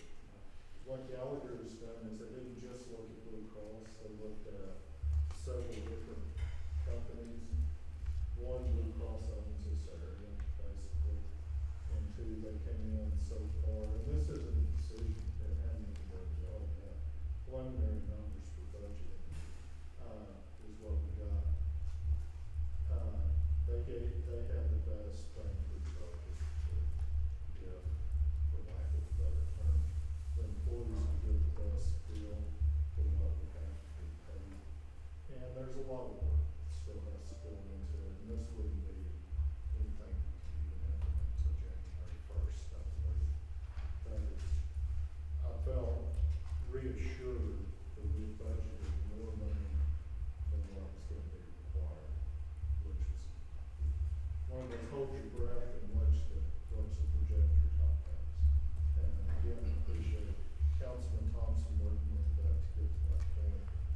we got a good person in this. Just so everybody's really clear, it's really not self-funded. We do have some insurance in place for catastrophic claims. So if one claim goes over, like right now, it's $20,000, we're looking to lower that, but then Blue Cross will step in and pay the claim. So we have a limit liability, we got a cap on it. And so, but we're still, it's too early for them to negotiate final rate yet, starting in January. So they're working on it, but we gotta decide on what benefits we're going to provide employees first.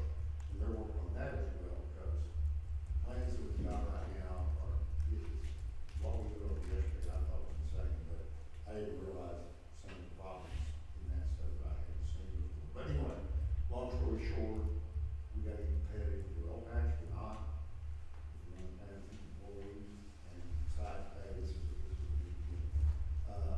To answer the question, you know, it is shut, we hired Gallagher as a consultant, and they put that package in the marketplace. They went to United Healthcare, to Cross, Cigna, you know, they'll shop all of that stuff. They'll go to work in London, we go to all these different places, but stop loss insurance, that's really the only piece that's included. The rest of it is just our money going in, our $10 million going in here, and funding that. Blue Cross being more efficient at it, and you say you want to Rochester, Minnesota, Mayo funding, still has Blue Cross card. You're not insured with Blue Cross, but it's been paying claims, but it sure makes a difference. Because right now, we have a bunch of individual contracts, you'll see under the contract we have, the individual contracts, negotiated separately. Some of them are good, some of them are horrible. So, we're trying to work through And those. very few of them have an out remedy for the city. Right, exactly. That's one of the big things. Well, to me, it's a no-brainer, you know, we make, as a city, we make our employee benefits good ones. We're gonna increase, employee morale, and we're gonna increase filling our positions. You know, that's what, yeah, And maybe retention. and retention, that's what I meant, thank you, that's what I'm, So, that as well.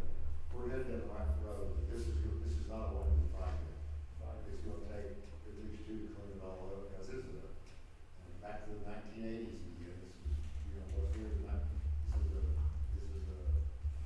when this previous risk manager put this plan in place, it was pretty much state of the art, but that's been 25 years ago. And the world's passed it by, and nobody's doing this type of thing. My big deal the whole time is the fact that we're paying our own claims. I have real concerns about HIPAA and all the regulations surrounding it, so. Well, I think we're headed in the right direction. Okay, yeah, do we need a break? No. We will, as soon as we finish up with the risk management, we will take our. Okay. So the only other thing that I would like to point out is on that next page, under the division, you'll see the administration changes, $418,000. The majority of that is for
Thank you.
which is a slight increase from the year before. And we are projecting expenditures of $2,136,574.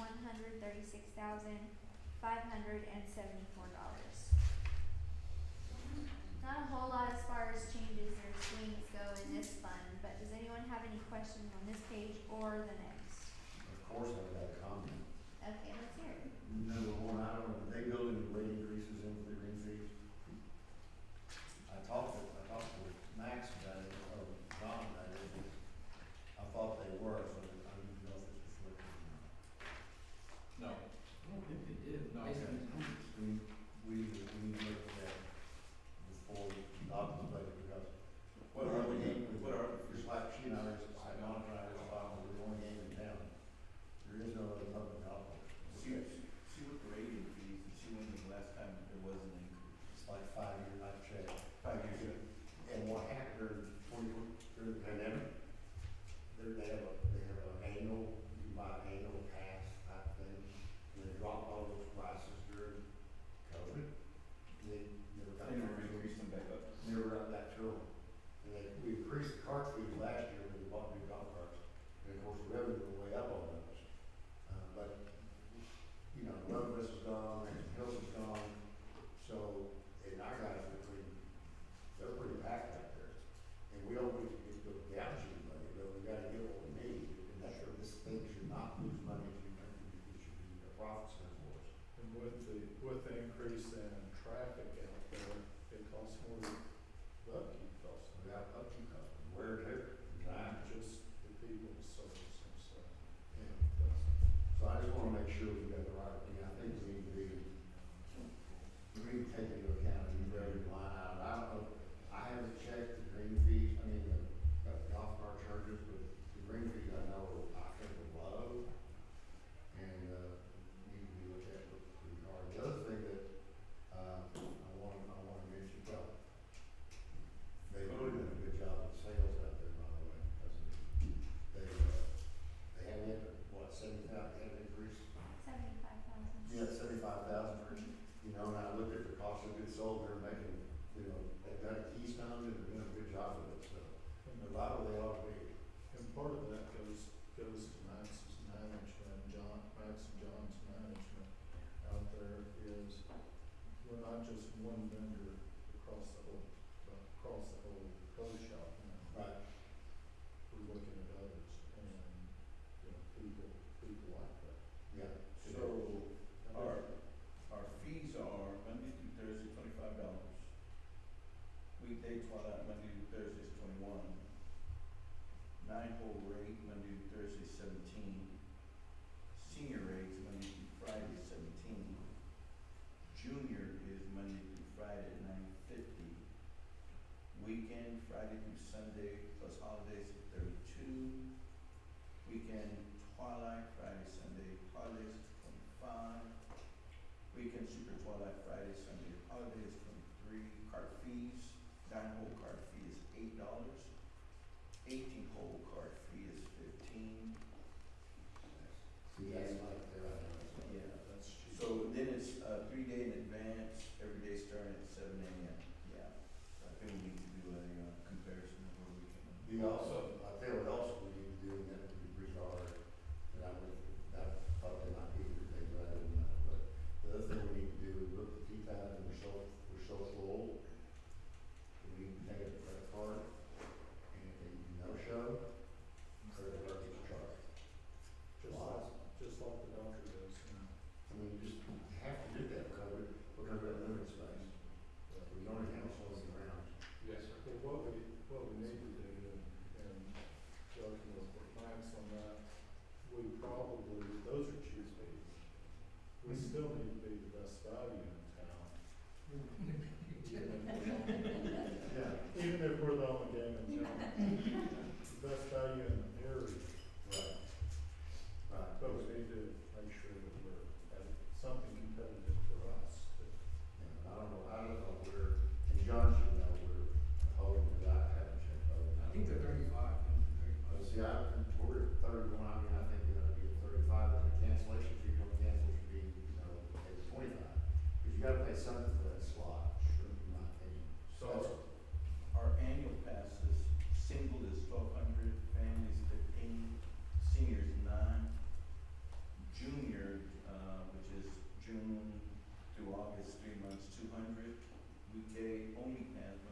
75 is 900. Any additional family members, 300 after that. Hey, I think our website's not updated because I just got it, Yeah. it's $40 on the weekdays, 50 on the weekends. Where's that? It's not updated. So we need, Just the middle so side. it's not updated, so these are all fees? So we're charging $40 on the weekdays and around 50 on the weekends. So, some of the internal discussions that we've had concerning, Oh, some of the internal discussions that we've had concerning fees was that we do have some gaps within our rounds, and we're aware that some of the, other municipal courses have gone up. So, at the point in which we can fill some of these gaps, and then we'll start using the fee structure to, one, recover some of the costs, and also to streamline these gaps, meaning that, as we fill these gaps, we'll raise the rates, and it'll steady off, and we can maintain our optimum capacity out of the courts. And Mr. Thompson is absolutely correct. We acquired, a very skilled person, a Class A PGA pro, who has also taken over the business side of it and has, expanded some of our inventory choices, as Mr. Beckmeyer has mentioned, and, has really attracted more, tournaments, become, making it more, approachable, and, as also as training the staff. So, we are in projection for this year to at least make some money, which is different than many prior years. And this is all, like I said, this is under max, but John Rogers is a very valuable acquisition that we acquired as far as our staff. And we'll see as we get the driving range on course. But you're absolutely correct, the fees are coming, but we're trying to fill some gaps Sure, within understand. the rounds. I just wanna make sure John and I talked about it. Yes. He's gonna make a part of it, but, and also, John, this is for you, this is just an idea. As far as the golf, again, to help the golf course, to help them recruit assistants. Jesse is not a Class A professional, okay? He can't get his Class A professional designation unless he works under Class A professional, which John is. So my suggestion, copy to you guys would be, make John director of golf and Jesse the head golf official. By doing that, Jesse can get his Class A classification. What you wanna do is get that guy recruited by somebody else as you move on. He'll never get his own job list as a Class A. Well, it is. And so, and then when you recruit somebody else to come in, they're not more likely to come in as long as they've got somebody working with these, so they get the classification. Right. And you gotta work on it. That's what you suggested, Mr. Beck. Yeah, and so we'll talk about that now, but that's really important. So, Have a better program. since there was an obvious deficiency in my knowledge of the fees, I'm pretty sure that every Wednesday morning, I'm gonna need to go to the course. You'll be sure to clock it out. I'll clock it out on the same clock I clock in on weekends. So anyway, that's just, we have a great, this is, again, like I said last year, this can be a great revenue source for us. We manage it properly, we're doing a much better job, everybody's not getting everything, not in every condition. They did a great, I think, God, you probably agree with me, rather, so. Just Robert Smith, he's good. And if you'll Yes, remember, Robert. Yes, I agree. if you'll remember from the discussion from last year to this year, during this meeting, we're head and shoulders above where we were, so. Oh, yeah. That's the copy and Max and John, it's just everybody on that. We just need to remember going forward that capital expenditure, this is a budget. We have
So if you'll turn to the next page, you'll see a breakdown of those across the different COs that we have.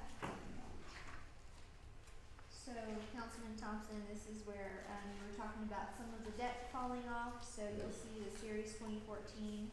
We have a couple more principal and interest payments, but the last of those will be in fiscal year 2026. That's one. Yes, so we have $2 million left on that CO, and same on the 2015, we've got, 2 million left on that over the next 3 years. So those following pages are just the remainder of our COs. The water sewer CO starts on page 35. So I don't know if anyone has questions specifically on these. This is our debt schedule.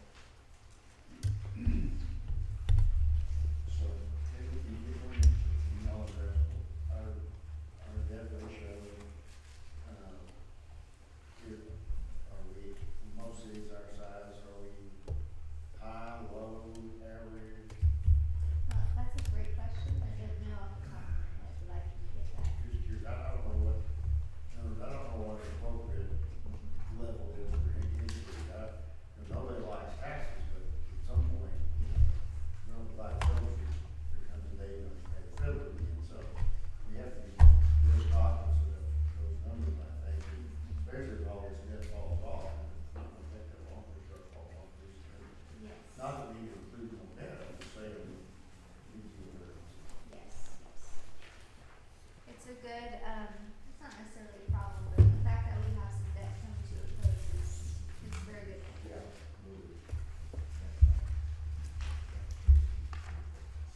So any questions on the COs that we have in place? Okay. Like I said, pretty straightforward. And the last fund that we will cover is our hotel motel fund. So this year, this proposed year, we are anticipating revenues of $4,040,000. And here we have the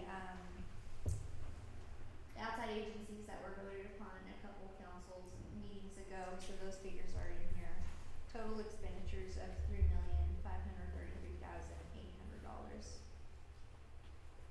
So, I will say that this hotel motel figure, the revenue is probably understated in line with our conservative measures. I think this year to date, we've collected about 4 million, so we're likely to hit 6 by the end of this year and probably likely to do the same next year. Any questions on that? well, I have one.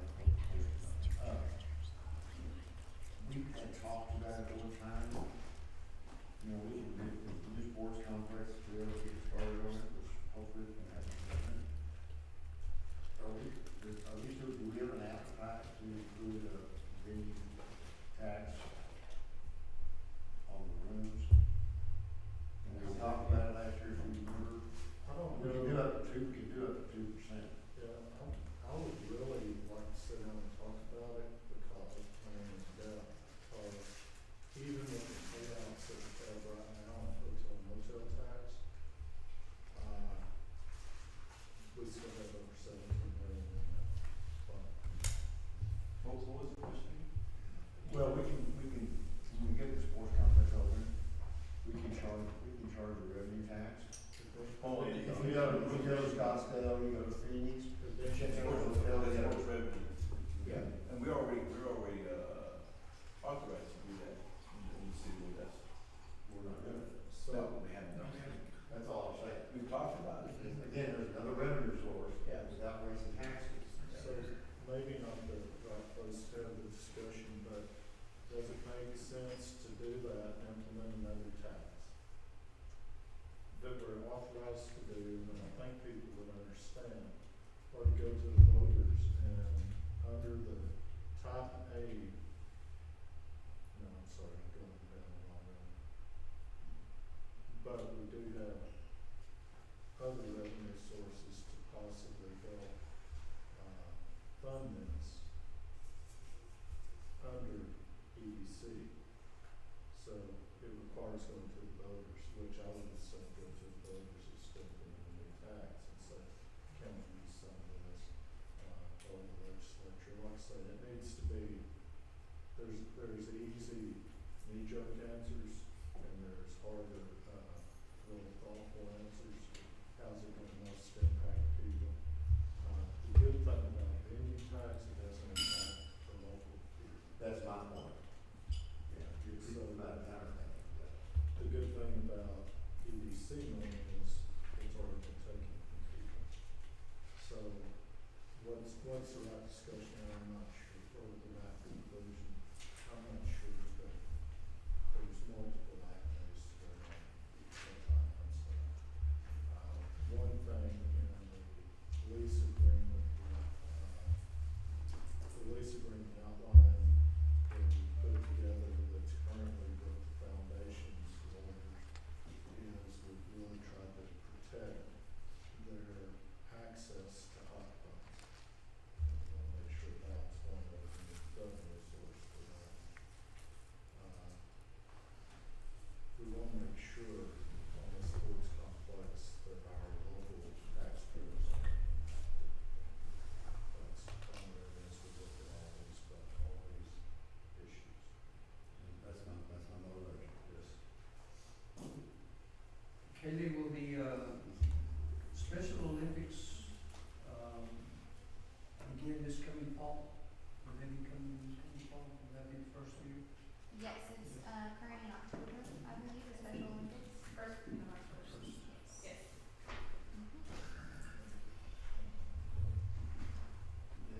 Any other questions on this? Okay, so that is all of our funds. Before we move on to the tax rate discussion, does anyone have any other questions or comments or thoughts on our funds? Let me just say this, and been access to several of these council retreats going back to 1995, and this is the smallest one I've seen up to date, and this has probably been the most fluid since I've started this. This actually made sense.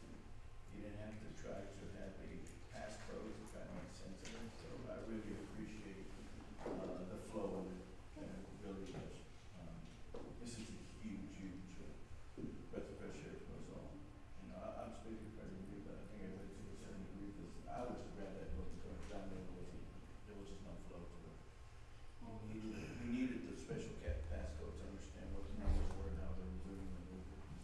This really gives us a real indication of where we are, and where we need to be, so we can achieve what we've been always wanting to achieve, is reinvest into capital outlay, real wages, and things that nature. So guys, we really did a good job under circumstances, so thank you very much, I really appreciate it. Anybody else have anything to comment? Thank you for numbering the pages. It's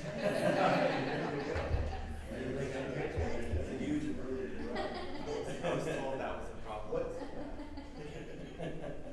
Yeah, I have to agree with the mayor, and, this will be our fourth budget hearing, and this has been awesome, very informative, very easy to follow, and a lot of questions that we have had in the past, we answered them before we even had to ask the questions. Well, I appreciate that positive commentary. It's been a team effort, and we've put a lot of time into making sure that we had a proper flow and an informative conversation today, so thank you all for that. We can go to that boxes of Cracker Jacks and decoded them, so. So let's turn in our books to page number 3.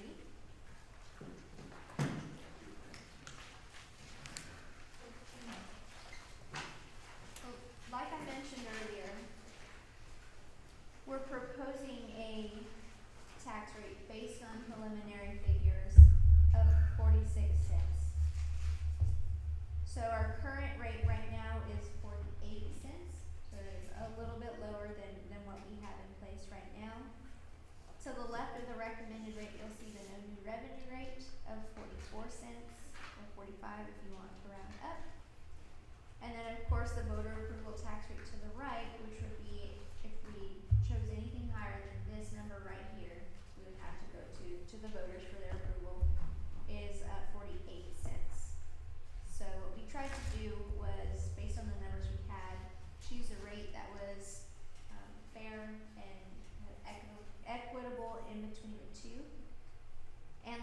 mentioned earlier, we don't want to focus specifically on the 46-cent rate, because it will change a little bit.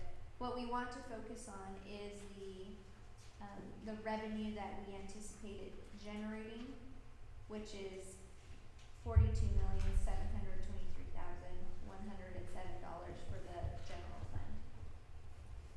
So kind of what happened, and it might have been a little bit cruel on my part, is I spent a week having Monica and Zach and Caleb try to hit that no new revenue rate without a deficit.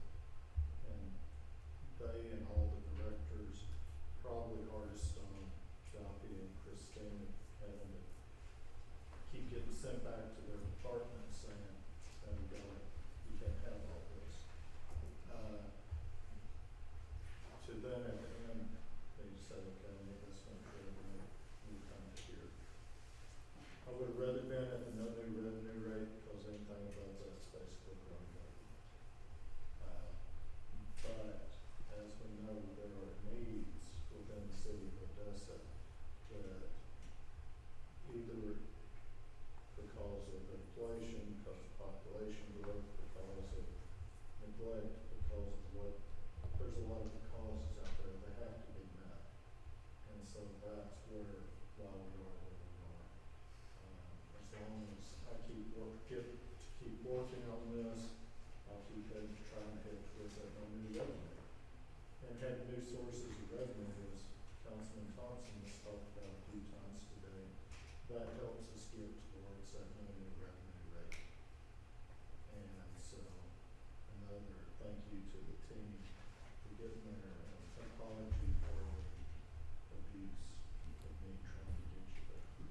Christina made a big mistake and gave me a red pen, cut the back off, and I used it like crazy. So, that's kind of an explanation, a little bit more.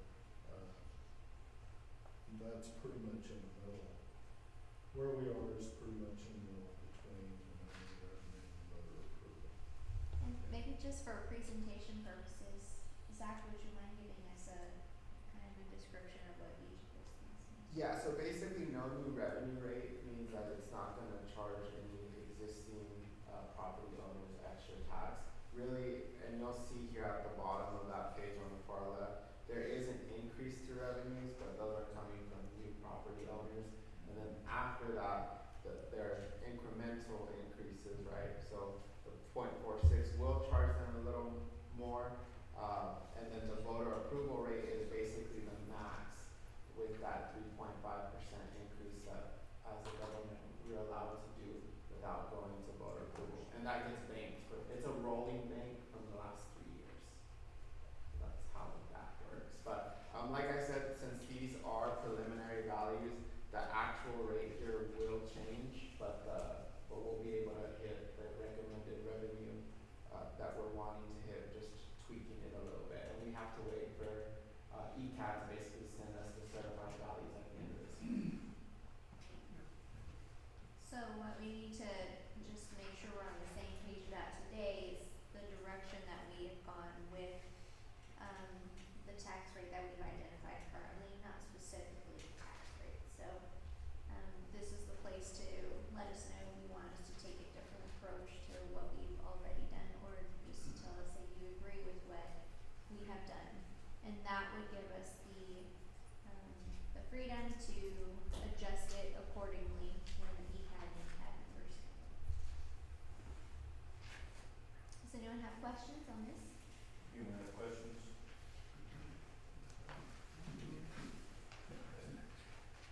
And I do have a comment, Yes. or a question actually. It'd be interesting from your perspective, what have you seen, and you can give us a couple positive points from the path that we've been moving into budget. Just from an overall Yeah, perspective? just from an overall perspective, what's some of the positives that finance has been? So, one thing that I have really been impressed with is just the overall mindset of focusing and identifying priorities and making sure that we are using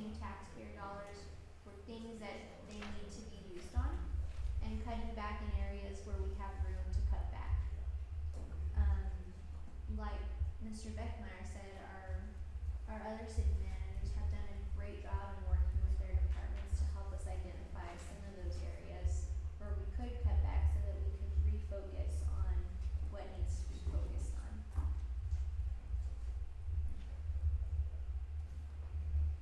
Any other comments or questions on this one? I'd like to add to that zero-based budget, if you don't mind. It's some of what's impressive about this year versus, let's say, a couple of years back, was that the operating budget, while it seemed lower, we always had supplementals. And the supplementals, weren't included into this. This includes all of the supplementals, all of those extra things that we like, including those one-time costs. That's impressive. That's what's impressive, is that, we have moved into this operating and come out lower than, other operating budgets, and then not have this shell game of saying, okay, now we get supplementals. And that's very impressive. And the other thing is that it cuts out this mindset of the directors. And this is I'm not faulting because I used to be a director as well, in which you get funded these positions and they don't get filled, and now they're deemed savings, and you're able to bottom line your budget and say, well, I'm gonna purchase this, I'm gonna do this, and using personnel savings to fund other areas, and that's not the intention. So under good direction and good team effort, what you see now is really, as Mr. Beckman pointed out, this is really getting to ground zero, where government should be, and not that wasteful spending or this mindset that we have this extra money to play with because it's been funded. And then the supplemental cost, which is a shell game, really to present to the public to say, okay, well, we got this low operating cost, but the supplemental cost isn't really in there. And so impressive work, Katie and Mr. Beckmeyer. That's what's impressive. So, Much better stewards of public money. Yes. yes. That's true. And those supplementals that was how people were identifying needs that needed to be done, right? It was just a different way of identifying them and how we put them in the budget. But like Mr. Bernal said, now it's all in one budget. We're looking at a much bigger and clearer picture of what we're doing, as a city. So it is very impressive, all the work that has been put in. Yes, go ahead. Just to touch on that though, of what the effect is. We had a supplemental account with around $12 million in it. The department this is their, spent that and never hit the budget because it was, they rolled over. That would give a very skewed vision of what that budget was. Now you see what you get, to a large extent, that's what we're showing. That was gonna be my comment, as you're saying about the supplementals not being included in the overall budget. And, but the rollovers was a coming back, because it's been going on years. And we never made aware. And so every year, that rollover kept growing, so we wanted to have the money, but and bless you, many of those going into situations that we needed to do, we still won't have the money we did simply just didn't have.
for the no, I'm sorry, it's for new property, so Yeah, like new property. development, so it's actually not a increase in the rate, it's just Yeah. basically hitting the same. More amount. inventory.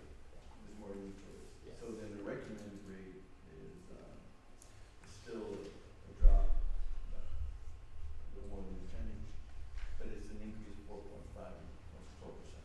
And that 47.47 is wrong because of the way that the formula, it's actually 0.48 something, so it's a drop of, a little over 2 cents. And, again, for me, myself, I like the one on the foil up, but I can settle for this one because we had some expenses we need to cover. And, maybe it's my strangeness or something, I don't wanna say expenditures being more than revenues. What have we seen that are, not wants, but needs, that would, you know, they're recommending the 0.46. Part of that is equipment services we have, as we run into over and over again. We have run up against equipment that is far outlived its usefulness. We have quite a few purchases there that are gonna drop out. It's the new software, some of the first time, one-time expenses or initial expenses with that. There's things like that have driven it up. When it comes to the vehicles, are we talking, first responders, on the roads, or just across the board? Across the board.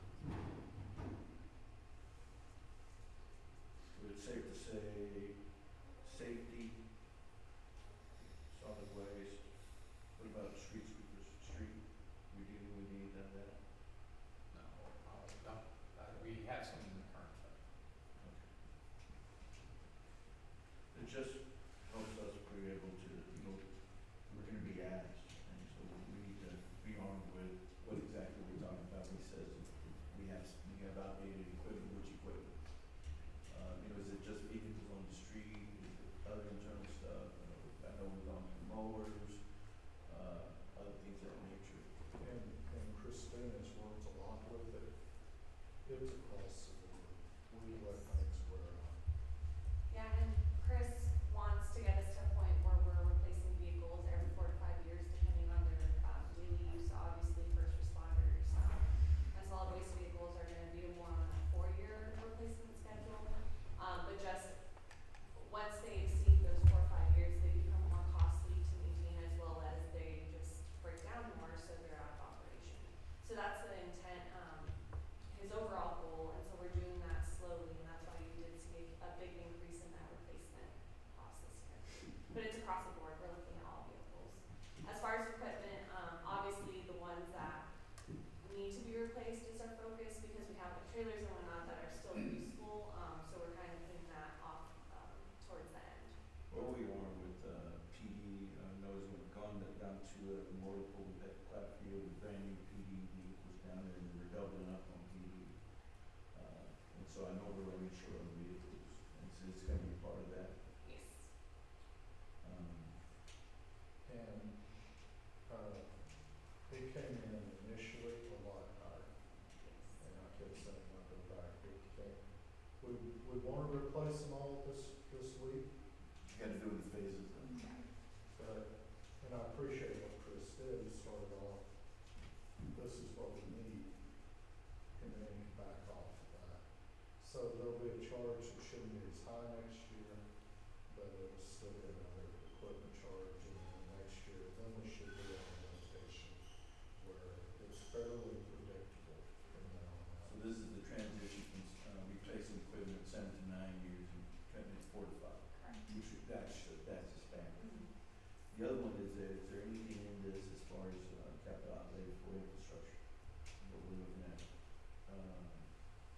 road maintenance, So, any if things you, that have just been thrown to the west side. if you look to the non-recurring expenditures page, Which one? the non-recurring expenditures page on page 11, 11? projects are also one reason why we felt the need to go a little bit higher than the no new revenue rate.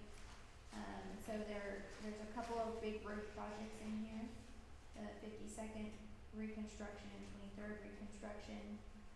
They'll also be focusing on 46th Street, and they'll be utilizing ARPA funds for that. So there are a handful of projects that will be ongoing this year. New gate system.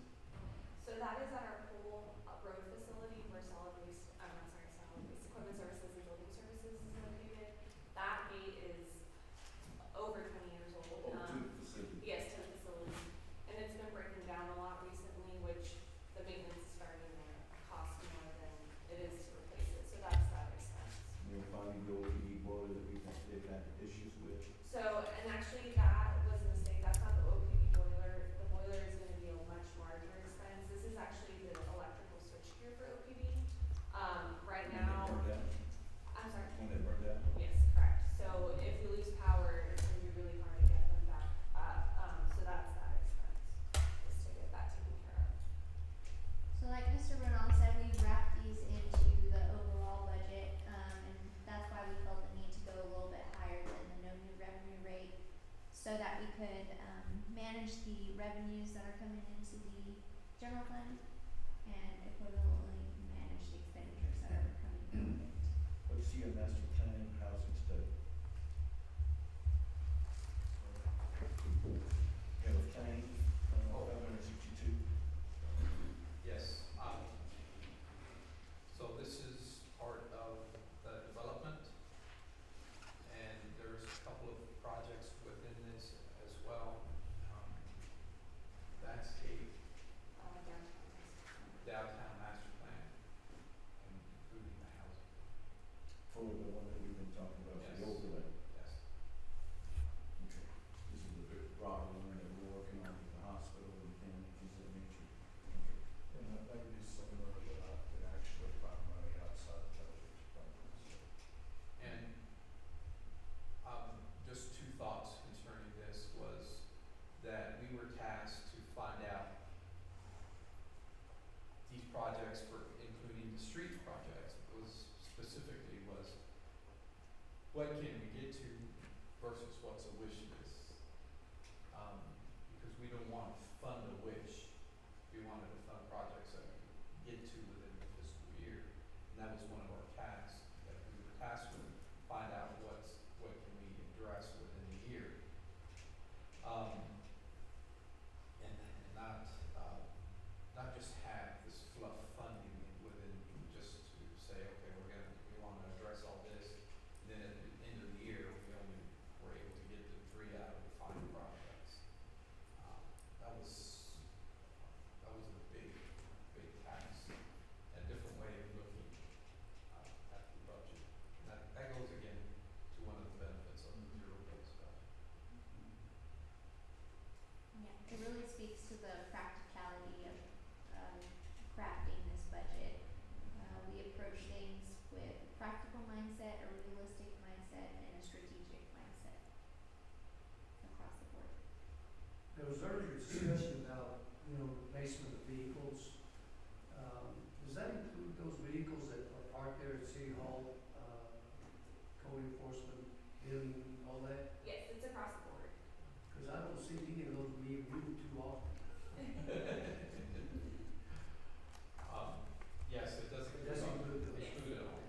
Mr. Beckmeyer made a very good point, was that he scaled back. While the money's there for the replacement of the costs, because of the lease or the rent payments, the money's there. But to ask back because it would drain that balance. And if something should occur within the year, there would be a fund balance to be able to address those issues that would come up. So scale it back, leave some cushion within that rental fee, just in case something should happen. And we'll address some of that the following year. And you can see specifically on page 23 what it is that they intend to replace this year.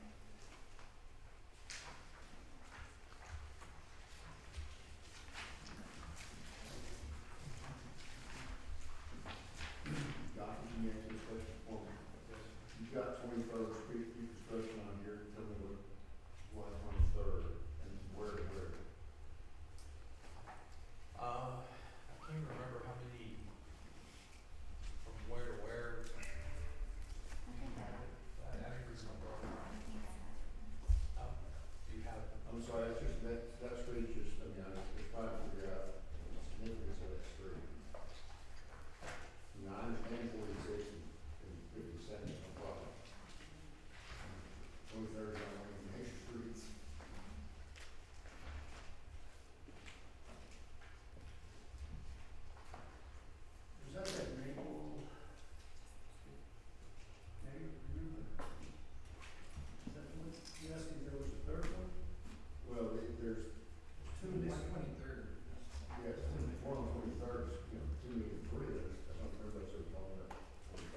23rd is from Andrews Highway to Dixie Boulevard. Nice. Andrews Highway, okay. That makes sense, it's Dixie comes more and more. Yeah. That side's getting so much traffic. Oh, no. That's trying to use 52nd, correct? Okay, Andrews Highway to Dixie, okay, got it. Yes. Where does memory serve me that there was also Andrews Highway 31st to Dixie? Is that a previous?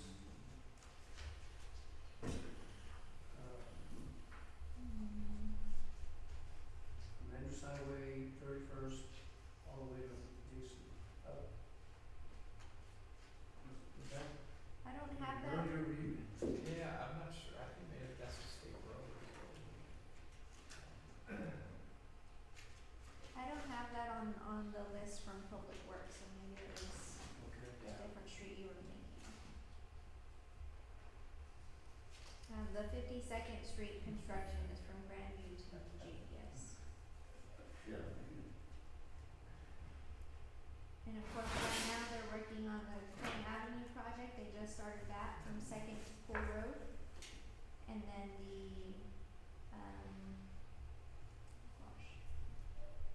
the other project I mentioned that they'll be doing with the ARPA funds is also on Dixie from 46 to Walnut Avenue.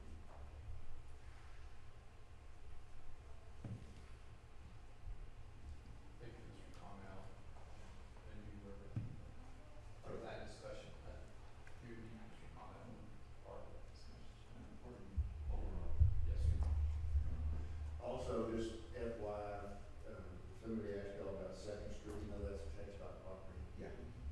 And they are getting ready to finish the concrete work, I talked to Eric, I said, DOE, to finish the concrete repair work, where the potholes were, and what you'll see next is we already, I noticed that the little tabs were down already, they'll come back in, they're gonna seal cut it, so you won't even know it's concrete anymore, so, rather than tearing it up. So, beyond, that's, Yeah, that was they- your. They mentioned that they're gonna start next week. Yeah, are they doing all the second from Bonnie to Hancock, right? That's the overall project. I'm not sure. Yes, I saw that, I talked to PG about that, and then they're going, then after that, the next phase is gonna be West Aiken County Road, West County Road. 302 all the way to 285. So you've already seen the portion from Second to the intersect. They've done that. They haven't done it on the other side, but that's one that's worked on. So it's going in phases, so it's being done. We'll Yeah, continue. and we got it, we're gonna do, catch off, gonna do that intersection in front of that DK at 8th, I'm seeing the second, because, man, those trucks are just, Oh, yeah. Yeah, oh, ruts are in there. yeah, Yeah. my car will never get over the middle hump. I need somebody's pickup, which I wouldn't know how to drive. How is it determined what's a city street and what's a textile street responsibility? How is that? It's a highway system, you know, over that's You know, US. common citizens like me, Yeah. I'm thinking, I'm driving down Second Street and I see it in the bad condition it's in, I'm gonna blame the city for it. You can also see on the street itself, the state sign on there too. So, just think about it this way, Yeah, this is 20. you know, it's really old highway 80 part, which is what they call on system. And same way with West County Road, West County Road is, you know, that's on system, that's a state highway, so that's TechDOT's responsibility, so. That's 40 seconds, so if I fix it, by the way, fix the review for Second Street, they're gonna put medians all down the middle of 42nd. So that's coming, so get ready for that. Median? But you are right, Councilman, because, you know, I've called, Joseph Dalton, and said, this stoplight's all out of line. He's like, well, that's textile, and I'm like, this is a street. I mean, honestly, you know, all the years I've lived in Odessa, and I'm driving down Andrews Highway, and I see red street signs, and then I see green or white street signs, and I understand that the red represent county, Well, Monica had a really good post about that so. a month or so or two Yeah, ago. we've done 2 stories on it because, a lot of people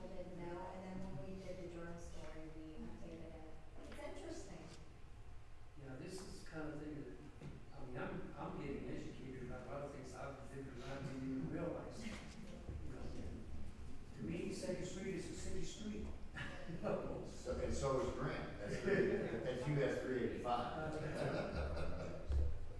I'm not that side. And there's still game rooms in town, but there's Well, then you have a lot of fun with intersections. Who owns the intersection? There you go.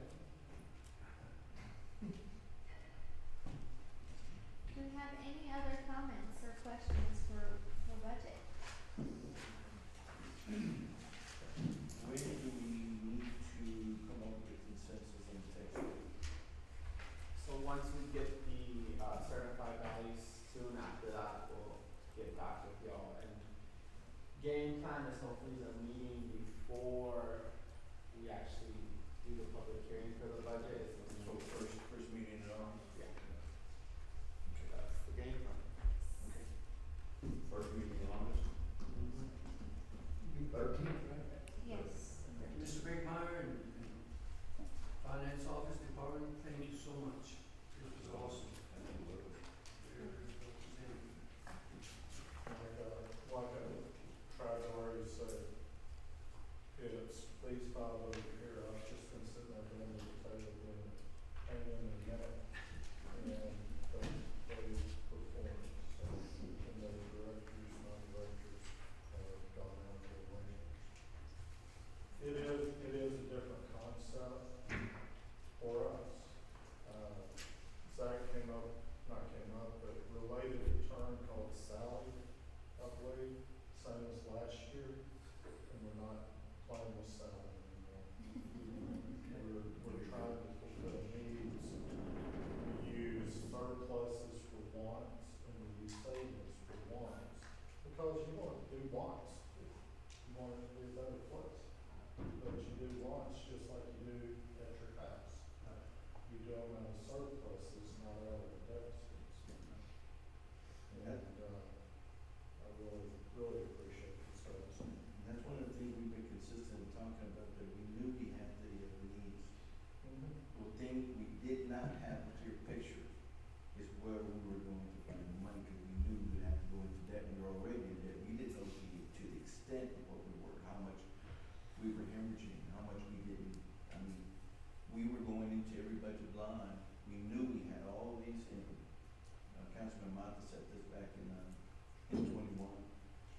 One thing that I learned here in the city, there's no lack of master plan. There was never a plan of how to implement it, and there was no clear path of where to find the money, and that's what tied our hands. We have to be able to get this straight before we can start implementing.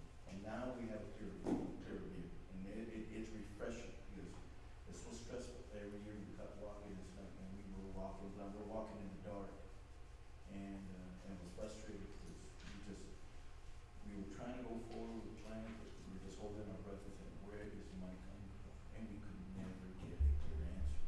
And it was difficult, and stressful, and we just kept saying, look, we know there's money there, can't we just devise a plan? We couldn't even get to the point of having discussions. So this is why I think that, from my standpoint, it's definitely refreshing. So many budget hearings that we come in, just constantly trying to go through this maze and find out, okay, so how much more are we getting further behind, what we plan back, and you've heard me say it, we keep playing this show, and we're not really solving, addressing our needs. We're addressing wants at the expense of needs, and it was difficult, and you're seeing the evidence of it. Now, we're gonna be playing catch up, but at least we got a plan. We're gonna do a good job. Financial plan is what we really need. Diagnose the patient. Now, we can start planning treatment. So thank you, guys, I really appreciate it. So are we done with that, this item 2? Yes. Okay. Thank you all. So this is, it's 11:22, do we want to go into item 3? I think it's, you probably, Plenty of time, okay, so, let's go ahead and go to item 3, consider allocation of $25 million for the citywide line replacement project for the Pioneer Natural Resources USA Incorporated. CO, Certificate of Obligation Series 2021, is the resolution. Mr. Beckman? So this is what I presented to you all at the last work session. This isn't every need that we have on the water system, but it gets us well down the road.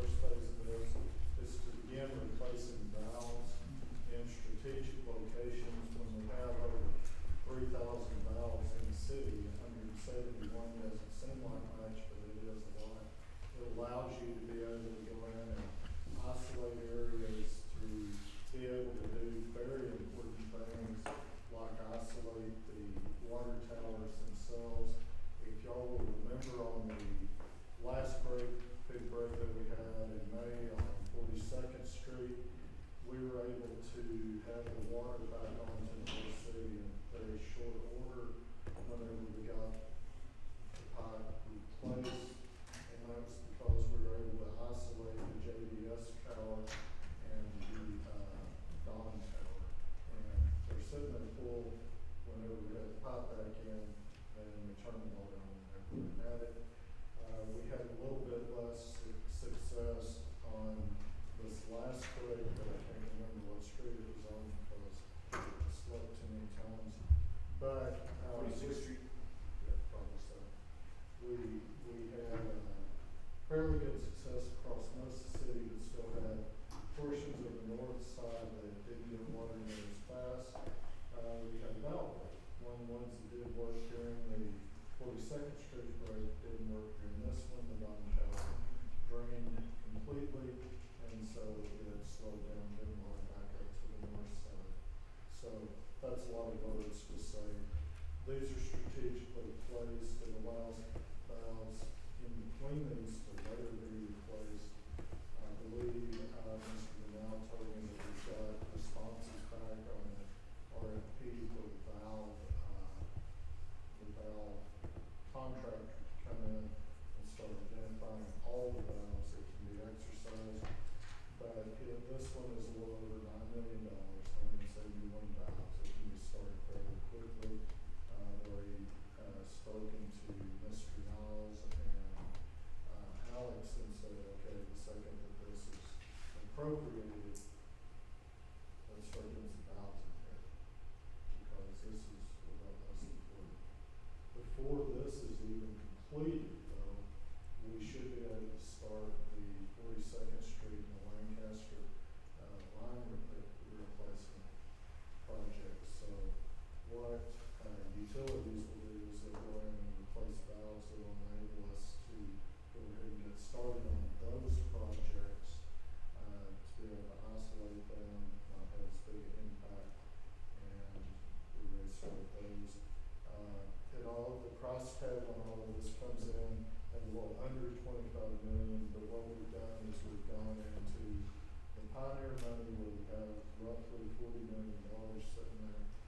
We said, okay, let's pull $20 million from there, that we felt fairly healthy balance in that account for anything else that we might run into, and let's pull $5 million from the 21 bond, where we're holding $14 million, which is more than what we should need for a contingency for the water treatment plant.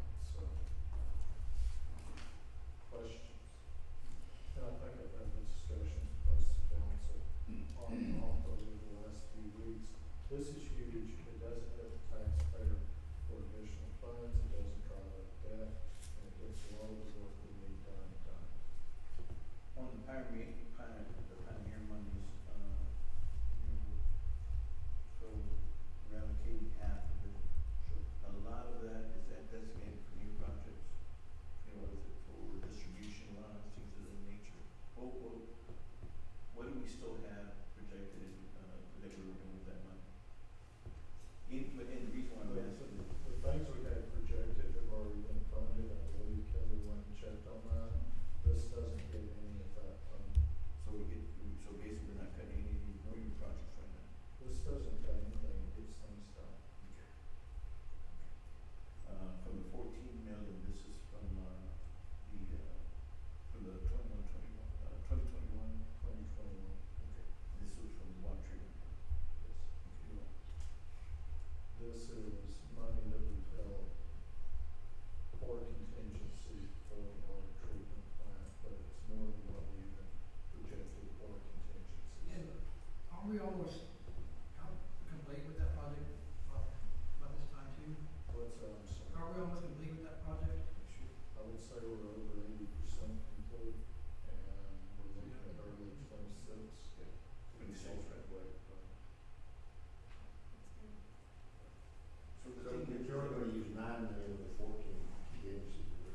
What's that? I'm You're sorry. gonna use 9 of the 14 because of the contingency money. The water treatment, you're gonna use all 14. We're no, You're just gonna use 9 of the contingency, 9 million. That way we got 5 left. Yeah. No, we're Punch gonna, list. we're gonna use 5. We can use We're gonna 5, leave 9. leave 9 in there. That's what I'm, yes, sorry. Yes. We're gonna have a punch list, there's gonna be some things go wrong. There always is, and Yeah. the good thing is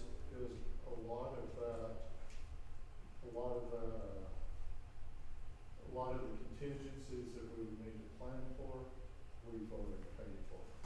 But it's not that nothing else will happen, but we're past a lot of that point. I know, because of some change orders. So, all I need from you all, Dan can frame it the right way, but all I need from you all is marching orders, et cetera. We need a vote on it. Okay, any further discussion on this item?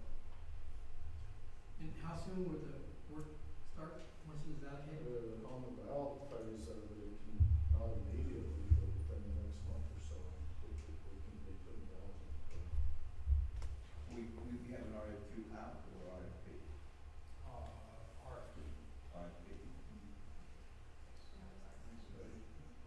So we Do we received still have to three do the responses. notices and all that? No, we have 3 responses.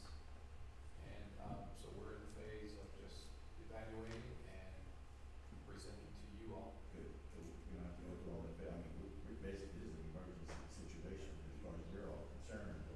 You know, kind of like what we did with that, you know, that 1,000-foot sewer line. And just back to, an aside, Zach and Katie talked in depth about contingencies and how we pulled the over accounts back in and all. The majority of the money, and I would say probably all of the money for this contractor is being paid for from savings. Again, not coming out of. And that was one of the goals that we set down, like we're doing with the meter replacement, it's all being paid through savings. And so things of that nature, so this was a priority. The last, ultimately, sort of the details. But I think it behooves us to be able to shake the money tree before we have to go there and go find a new one. Mayor, I make a motion to consider reallocation of that $25 million. I have a motion for item 3 is presented for the 25 million for the citywide valve and line replacement. Do I have a second? Second. I have a motion and a second. All those in favor indicating motion saying aye. Aye. All those opposed indicating same sign. Motion passes unanimously. All right. We're gonna move on. Do we want to have time for item 4? It's 11:31. We're taking up item 4. Update on inspection department. I don't recall. Substance. Yeah. Tell me your report. They're not gonna be here till 12:30. Okay. So basically, item 5 will be to put their, on your list. Okay, so then I guess this would be a good time for, now I am running. This is it. I should call it dinner now. So, Lunch will be served at 12, but let me see if I can get them to serve. well, we could just sit here and just look at each other. No, so basically, we're just gonna do a I don't want pause. you talking too much, because that's where ideas come from. Well, then, yeah, then I'll stitch up here. Okay, so it's 11:32, we're gonna pause for lunch, and we'll be back. 1 o'clock, man. 1? Everybody all good with 1 o'clock? 1:15? 1 o'clock. We'll be back at 1 o'clock. All right. Yeah.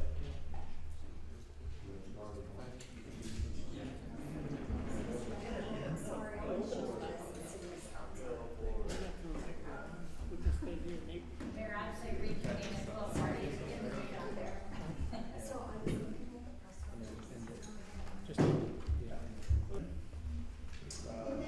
Update on inspections department. Do you have the floor? So as far as where we're at on inspections goes, we've got, I went ahead and pulled up a couple of reports just kind of showing how many we issued. I went ahead and pulled this from the last month, just from June 16th to now. I broke it down into a couple ways with counting all different types of fees as far as impact fees and things like that. But so far, just this last month, looks like we had the number in there. We issued about 763 permits just in the last month. And now as far as where we're at on inspections goes, we have, just this last month, we did 2,457 inspections. Out of the 1,800 have passed, 573, they failed for one reason or another. We'd have to open each one to find out. Our response time still stays under a day. This is counted for business hours. So if you can see, most of these were done, we get there in about 4-hour response time. So not doing too bad as far as averaging goes. We typically try to get out there the same day as far as that goes. So back to the actual MGO status. So MGO has helped, obviously, the building inspections department for the last going on 4 years. It helps make things more efficient for our customers to be able to go and apply online at their leisure. So now that we've gotten stormwater live, now the customers are able to take care of that portion of their permits, and it's made things a lot more efficient for Monica as well. And from the last demo you guys had with Mr. Ryan Hutchinson, so since then we've gotten stormwater live. Planning and zoning is already just about being completed. They're just lacking a few forms to get updated so the customer can get those forms online without having to drive down here and do things like that. So they're working on that. Our asset management, our equipment services, they've already received over 100 GPS units. Those are getting installed, getting those done. Our building services module as well. So we're up to nearly 4 modules that should be live before the end of probably the end of August. So that's actually going to help not just like I said, us for more efficiency here, but also keeping track of how quickly we're getting out there, how fast these permits are getting out, but also more so on the customer standpoint. They're not having to come up to the office. They're always more than welcome, of course. We're not going to just tell them no, and we do walk them through things as needed. But as far as it goes, I think once as more departments get on MGO, it's going to be a lot more efficient for the customer in the sense as well that they can report their traffic light outages. We're headed that direction. We're just doing things in phases just to not overwhelm them. But the fact that we've already going to have 4 modules live, so in January we're only working on 1 to get live, which was stormwater. So now we've gotten her live, and now 3 more fixing to come up right behind it. So as far as progress goes, I think we're doing pretty well. But that's an overall recap from MGO to permits. Was there anything specifically that you needed from me to explain? Well, when we came on, back in 2020, Denise, we talked about that we wanted to put together several meetings. We wanted to address where we were at that state. I'd like for you to touch a little bit on that, where we were there, because you had those discussions. Right. And compared to where we are now, and what is it, how do you guys feel about it? Where do we need to go? Things of that nature, if you don't mind. If you want to Yes, so back in 2020, the issue was the permitting problem was a big issue for us, and that there was a lot of red tape, and we'd have to go to several different departments. So we met with several builders over and over again to try to actually push these modules that y'all are finally getting. Yeah.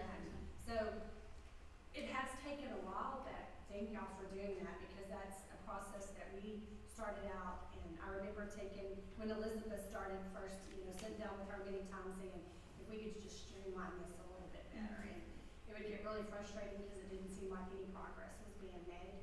But we do talk to some of the builders. There are still some that complain, but the overall process has improved immensely. And so thank you guys for getting those modules up much quicker than we anticipated. And I think once all the modules are up and we can get people accustomed, instead of, I tell people when they call us, I feel like it's kind of exhausted all efforts, right? When it finally gets to us, because I don't want it to ever get to us. Yes. It just needs to be with you guys. And I feel like my calls have gotten less in the last year for sure. I'm glad to hear that. Yes, ma'am. Yeah. So I'm sorry. I didn't mean. Are you? No, you're good. You're good. So I think we're definitely moving in the right direction, and I appreciate. I mean, you go beyond. Your whole staff goes beyond when we have a problem. We should Well, I tell you, if you don't mind, I love this program. It holds everybody accountable, every department and the contractor himself. Yes, and a lot of times it's miscommunication Well, between the builder and the contractor. It fell through the cracks. The plumber forgot to tell the owner, Right. and then the owner didn't tell somebody. And so yeah, this open lines of But one thing I'm super proud of, I'm a numbers guy. When we went live 3 years ago with this program, it took us on average 12 hours to get to you when you called an inspection. Of course, you had to call somebody and answer it. It was a nightmare. With this program, we're now down to 4-hour response time from the time, on average. Now average is an average, and sometimes more, sometimes less. But we're under 4 hours from the time you call my guy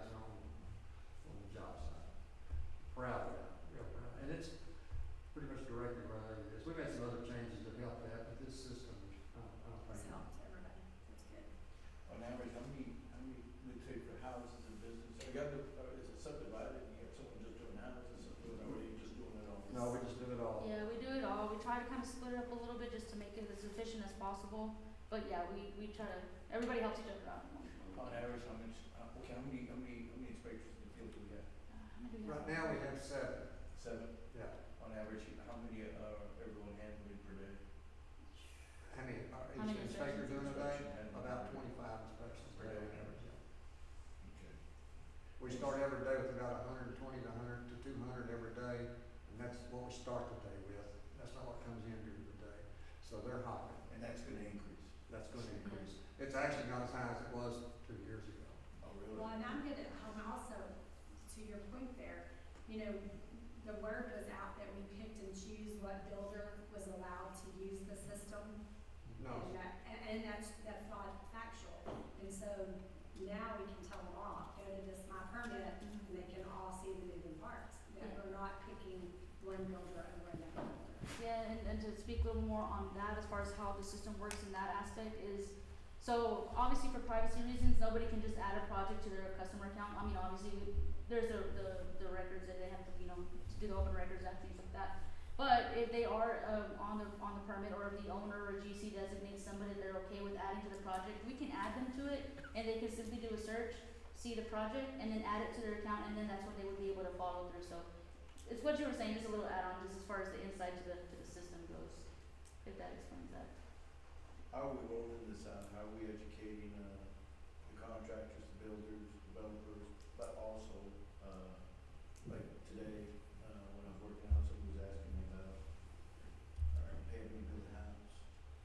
I'm gonna go buy the plans. And what do I need to do? He said, before you do anything, call planning and zoning, start laying out all the situations. So, nothing they thought about. They didn't think about the plan, what fit the lot, what's the lot size, what is it restricted to, what it can't do. So I started going through all those issues, what I said, that's what I need to call. And so, there's still a mentality that you can build whatever you want, because you look around, and the common thing that we always see, and we get to the council, buy a trailer and put it there. No, you can't do it. Well, why not? I'm going down the block, there's a bunch of trailers. Don't realize these things are changing, and dealing with a lot of things in the past. A lot of old neighborhoods, I mean, I think we're dealing with non-conforming lots, you know, stuff that we're discovering there. Had another friend whose house burned down, and he's gonna needed a permit to tear it down. What do I have to do? I'm gonna buy a trailer, I'm gonna put it under, realize whole neighborhood is non-conforming, never been platted. Yeah. And so, how are we doing to roll this out to educate the majority of the public? So, of course, for the building permit side of it on the website, there's a link to MGO on there, and then it also should have our process sheets. I haven't checked with Monica to update anything quite lately. I've been kind of busy, to be honest with you, but it is on there. And then also, for Monica, since she's just now in live, she has been reaching out to Monica McDaniel, what needs to be on the website, like, hey, we rolled this out. I gave Monica a press release type of sheet to give to the other Monica. And so they are sending things out on the website as well. And then of course as customers come in or call in and say, hey, stormwater is now an MGO, and so it's the same process as before, same login. Most of these guys have been using MGO for a while because we've been on it from our module for the last 4 years. So it's a little bit, it's not that difficult of a transition, I should say, but just to make them aware, we did put it on the website. Now as far as from there, I'm not too sure where else to go, but we had in mind to do maybe like workshops and things with the contractors. We just haven't gotten too far into Monica's module yet. Like I said, hers is just now going live. So we're waiting for her to get a little bit more experience that way. Once they're more comfortable, it's going to be easier for us to walk the customer through, hey, this is how you do this is how you do here. And then MGO actually has some tools that Monica Fuentes should have sent Monica McDaniel. Let me show that to you right quick.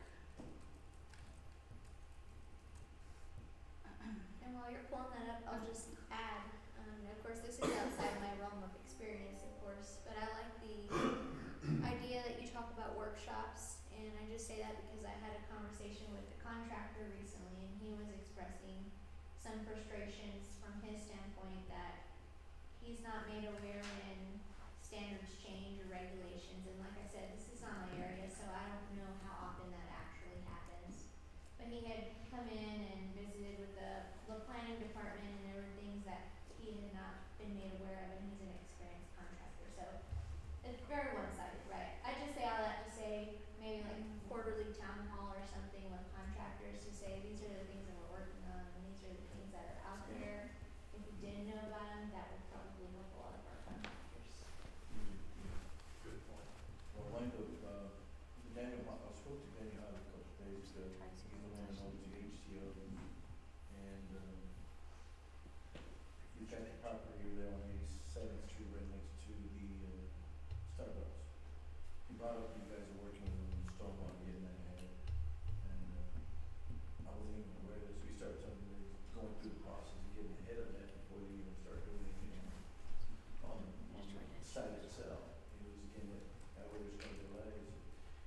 expressing it has a lot that I gotta do, stuff like that. I said, I get it. I said, but, you know, I don't like the fact that I have to do it, spend on one side. I do appreciate at least we're getting ahead of the whole thing, so that's why I was asking the question. There it is. You guys are about stormwater, and so I'm assuming, are we seeing an increase of customers and builders and developers that are taking advantage of the redevelopment fee? Yes. Yes, Yeah, a it's lot. it's increased. Yeah, we have, what, like 4 to 5 every Wednesday at least, yeah. Okay, Yes, sir. so the boys are out there, they're getting ahead. And that's been a great help, I Yeah, think. we do encourage that, like on some of our sheets, most like with the commercial, when they come in, say, hey, I need to apply for this, and I look at it, I'm like, okay, I kinda look at the law, and I'm like, you know, you might have some issues. I don't tell them that, I'm like, you know, it'd probably be easier if you just do a pre-development meeting. I said, that way you get to speak with all of us, and we kinda give you a little bit of insight from our knowledge from our department, so that way it makes your planning a lot easier, cause you're not quite, not saying you're not quite there, but you know, that way you're not facing any troubles when you get there, so to speak. So we have kind of been encouraging everybody to go talk to Maria's department and setting up those P and Z meetings, I'm sorry, the pre-development meetings, and then go from there. Did you ever get that word out to real estate, board of realtors and stuff like that? At one point we had talked about doing it. Because, I mean, you know, they're subdividing the properties, and blocking off access, right of way access, and, you know, I said, hey, you really need to know, as your son does, you really need to know about this pre-development meeting, because you guys are really, You know, it's like the advantage when we saw that couple come in and they bought that trailer. And the salesman that was selling the trailer was doing all the advantage, when the city was there, wait a minute, what? No, stop. because there was nothing that she knew that, she didn't know any more than, she was trying to trump the staff. Obviously, all she was just trying to do was sell the trailer. You're right, I remember that one. And so you run into that situation, and that's why I'm asking about that redevelopment, that Yeah. first of all, nobody instituted, and got slow, but it's really taken off, it's really helping. The redevelopments are really good. We're all in the same room. They have questions for us, we're all there. But sometimes we have questions for them, and, you know, and that they've not even thought of. And it's been a real help. It's made, I would add to those pre-development meetings, we don't just meet with them one time, you know, that first time when they're bringing in their, project. They choose to come back and, you know, question again or have us, meet again to further their project, or, you know, we're on step 2, this is what we wanna do. We go ahead and set them up for that second pre-development, or however many times they do it. Yeah, just last week, we had back to back with the same client. We gave them 30 minutes for the first week, 'cause we were just kinda introducing the project, and then the next week, remember, it was a whole hour, just so that way they can ask as many questions as they needed to get more insight on their property and based off of what they were trying to do. They were trying to actually we spoke on 2 particular, properties where there were gonna be 2 different businesses, but we took the time to break it all down for them, and it helped them in whether they decided to purchase or not, so it just kinda helped them more. They weren't really too sure about what they needed, so. But I'm sorry, back to this here. So on the MGO Connect portal, so this is without me logging in or anything like that. We're gonna actually edit these on the side as the new modules come up for the different departments. We'll specify, apply for a right-of-way permit, apply for different things. We'll customize this.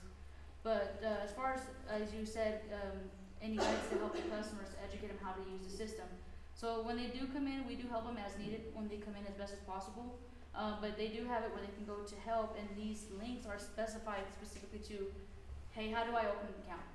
How do I pay for my permit? So they actually took the time and broke all this down, so that way, you know, the customer may be stuck here and they don't know where to go to the next step from there. This thing kind of gives them all the visuals, so they can follow along, and it's a little bit easier for them to be able to use the module there. So we do have this. As far as I know, Monica Fuentes, I think, sent this to Monica McDaniel to get this on the website. I haven't checked the updated quite yet to see if it's on there, but they do have these help topics, and of course, if they still can't get that help there, they're more than welcome to come in. We walk them through it, or on the phone. I've stopped what I'm doing to help the customer, as well as they have the 1-8 number, the 1866, whatever the number is, to be able to contact them directly should they need any more assistance. But see, it just kind of gives them a visual on how to follow through their projects. Totally depending on whatever it is they're trying to do, they'll follow the help topics on there. But they're always more than welcome to talk to us or send in something here, or actually call MGO. We give them MGO cards in the office as well. And then on our side, we're working on, Liz has us working on the process sheets and things on how telling the customer, hey, for this project, this is what you're gonna need, this is what this department looks for, and that way you kind of have an idea of why does it go here and why does it go here, it's not too in-depth, it just kinda gives them a rough overall what to expect during the review process. So they're not necessarily not surprised, but it's just a little easy going to communicate with them when they call to check their status. Another question that came out back, 21 and kept on to 22 is, finally got a hold of the study that the city had initiated on, Civic Aid, which nobody could find. And finally just called in and said, "Will you send that to me?" Read it several times. Now, irregardless of what the study was, there were some things that really just kind of jumped out at me. One, that this department is what really generates revenue for the city. So we have the permitting, we have the fees. Just like everything else, we're charging, and this probably also finance, where are we on what we're charging, what we're collecting, actual collections?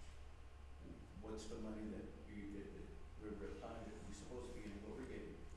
In the end, there was a summary that, and I think this was really a philosophy, that kept saying that you needed to be able to address, inconsistencies, or there was a scenario about managing the land bank. And if it becomes too difficult, too archaic, too much bureaucracy, and we didn't simplify, we're not in the business of saying no. We're in the business of service, but we're not in the business of saying no. If we're gonna say no, then the customer needs to know why. But in the end, we need to have an overview of, let's see how we can get this done more properly. Because if not, if we become too difficult, we're just gonna go somewhere else. With pushing or finding something like Gasco, all these first-rate type of businesses, one of the things that's gonna help the city of Odessa and let it grow is that the process here has to be condensed. I think we have a goal of that. I think what we were doing, something like that, maybe 90 days or something, we want to get under 90 days. I think there was a goal, I don't know whether we had talked about 60 or 30. But, so, twofold question. Where are we on that as far as what there was a scenario that somebody years ago had put, and I don't know how they got here, but I don't know if Mark and Denise will remember, but somebody looked at, went on site, was we got all these permits, we're charging, and came up with this exorbitant amount of millions of dollars, hundreds of millions of dollars that the city should be collecting, and we're all kind of like, well, we came up with that number. Because if with their calculations, their simple math, the amount of money that should be coming into it as a permitting, we would have been able to settle the national debt. I mean, seriously, we were just kind of looking like, this is insane. Yeah. But it get me thinking, is it, this is the inflow of money, so where are we as far as what we're charging? And this is what goes back all the way to 21, and I kind of consistently ask that question to Abraham, and before this, we need to be able to sit there and say, can you walk us through it, we never got anywhere with it. And so we never come back and revisit that. I don't know if we can answer that today, something that really. I can tell you, on fees, we haven't raised fees since 2018. We haven't what? We haven't raised any permit fees since 2018. Wow. We So have. where are we ranked with our PCCs? We're low, but Liz and I have had in-depth discussion on And our those- fees were low? and our fees are low. We do need to go up, but instead of putting the cart before the horse, the discussions that Liz and I have had is, one, let's get the process in place. Let's make sure that we're streamlining, that we're not holding the developers and the builders back, because one of the complaints, major complaints, is of course the interest rate, that a day for them is costing them money. So, Liz and I really just get into in-depth discussion on how we can better serve our customers to streamline this process. And then, coming in the near future, we will adjust the fees to match the processes that we've eliminated, and what we're gonna have. So,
know that the one thing that will derail it is that we're not able to stay on top of the permitting process and delay that. If you're 1 day interest rates is a lot of money, especially with a big project like that.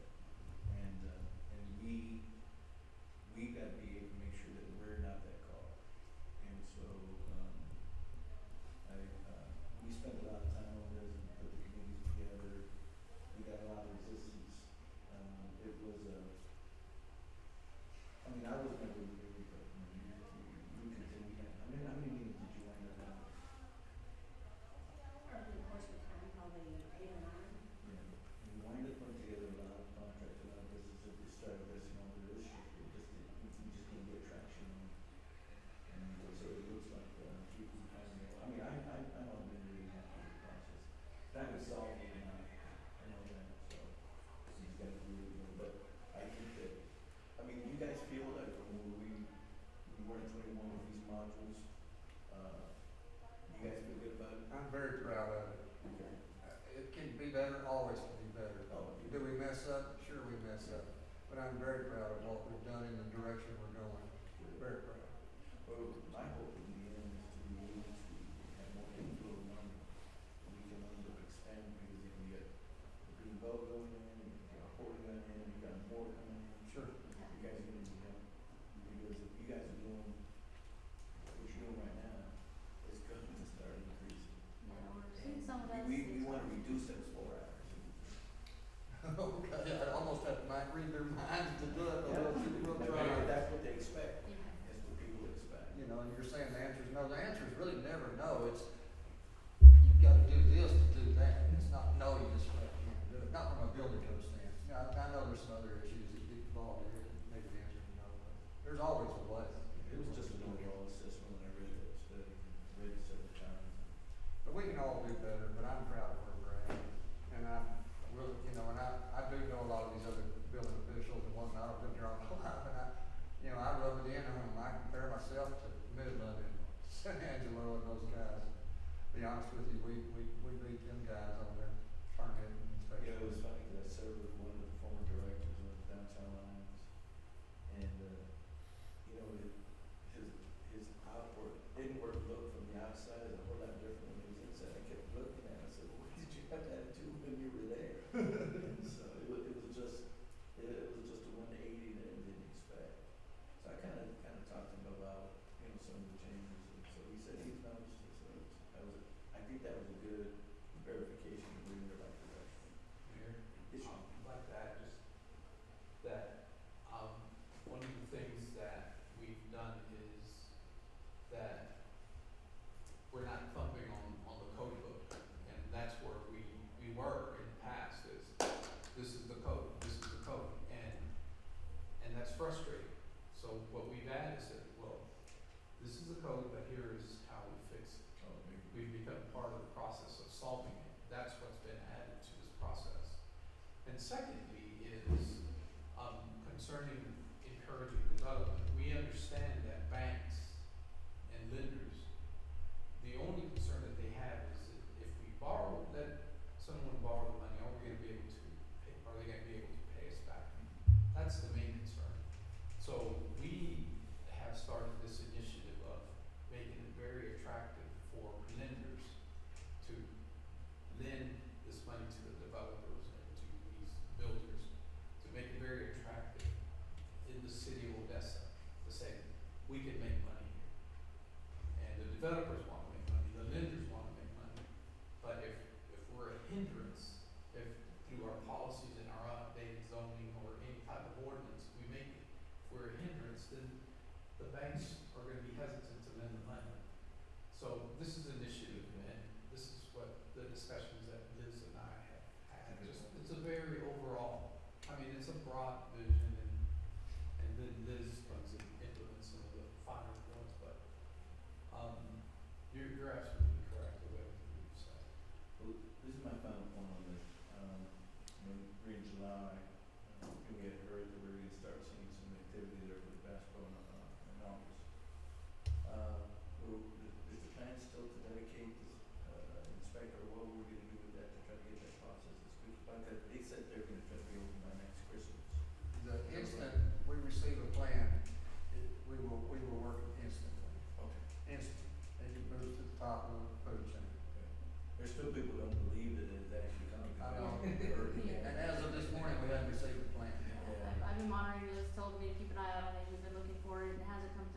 since we already know where it's at, we're already ready to give it an address, and we're ready to go as soon as it gets here, so. From the planning standpoint, currently they just submitted their zoning case, so we're about to bring it to the planning and zoning commission standpoint.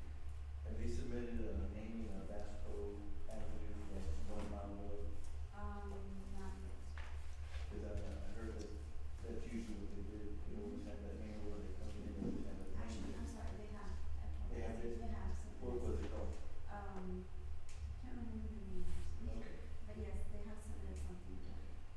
I knew that was gonna be coming, so. Which that's kind of what's our, waiting for what the road's gonna be, how we're gonna address it, that's why we're waiting to give it official address, but as soon as we get it, we'll put it in the system and we'll let it do where it needs to go, but we'll just kind of keep an eye on it. Yeah, when things like that come in, of course, I mean, obviously I take care of most of the commercial projects for the city, so as soon as I know these special projects come up, you know, of course, they're at the top of my list, like Gary said, we pull it, make it priority, so, those should be fun. Well, it sounded very good, a lot different than when we walked in, back in 2021, it was a real concern over there, and so we made a lot of progress. I think we made a lot of progress, and I think you can credit this program to a lot of it, because it, like I said earlier, it holds everybody accountable. Holds me, holds every department, holds the contractor accountable also. You know, if we don't have the information, we can't progress, and that goes for any department. And, that's, like I said, it holds contractor accountable also, and it's documented, it's there for everybody, so. Any other questions on this one? If I could just add one more thing there. Okay. So as far as you were talking about making our processes like, just updating things and making it a little more efficient, as, we're moving each department to MGO, having them go through and break down exactly their flows, create flow charts, cause I know that's what Bobby had us do at the beginning of the year, which everybody did that, so as we get closer, we reach out to these departments and say, okay, now's your time, let's clean up your processes, just because it's always been done this way doesn't mean it has to be done that way, so as we're doing that, we're trying to make the processes more efficient to get everybody on board, so it's not so many, different roads for the customer to cross. And like right now with the equipment services, that's what they're doing now, is going through all the assets and all that, the inventory they have, and getting everything corrected and make sure everything's good to go, so that way when they go on MGO, it's a fresh start for everybody, and they're not chasing down different part numbers or 2 locations for the same part, or things like that, so I just wanted to let you know about that. Any other questions or comments on this? All right, let's go ahead, anything else you want to add on that? No, that was, All right, let's go ahead and move on to item 5, update on planning and zoning department and Gilbert. I'll let Maria speak on that one. This is something that I added on, and, it was earlier last year that I brought this up. This is way before we wind up doing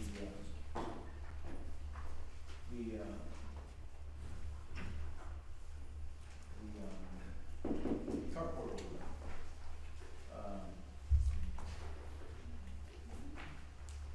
Maria, did you wanna come over?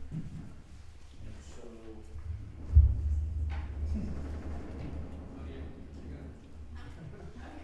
See, he saw her right. Way to go.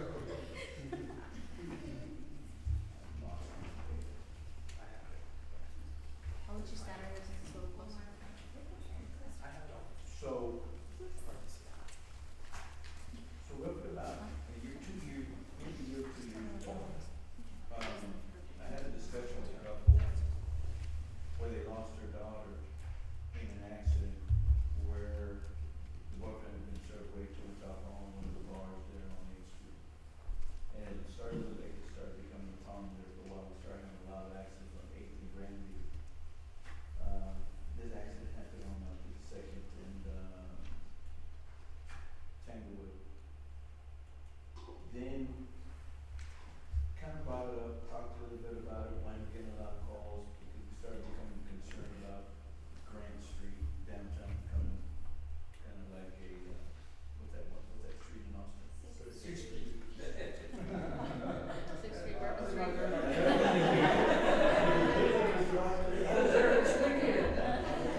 And I wasn't there for that purpose. You know, right here, Longhorn, you don't know the name of that street. So,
Friday night at a bar in Odessa, Texas. And so, and this has been always the overall theme, package beer, package alcohol, bars, and it's just a constant turnover. Rooms go up, the oil show comes in and every little rinky dink building looks it should be condemned on Andrews Highway, you can't open up and it's a bar. You know, and that happens every 4 years. And so, this is why I've asked the staff to look into this. This has been a priority, since 2021. And really just wanted to, for us to give council this, the only really opportunity that we can talk about it. Not that we have to take action, but want to be able to, place a seat is something we really been wanting to accomplish and give us, a sense that look at the city, because this is a quality of life issue. We should be in danger of going to school, going to eat at a restaurant, and having someone under the influence that's going to drive through a storefront, and then your whole life is altered. No one should be going down Andrews Highway to 338, and all of a sudden your life is altered because someone in the morning is jogging in the town. Not that this is going to stop it, but simply not having the option of not doing anything, you have to address it one way or another. This is why I'm bringing this up. So we're going to be that for. Thank you.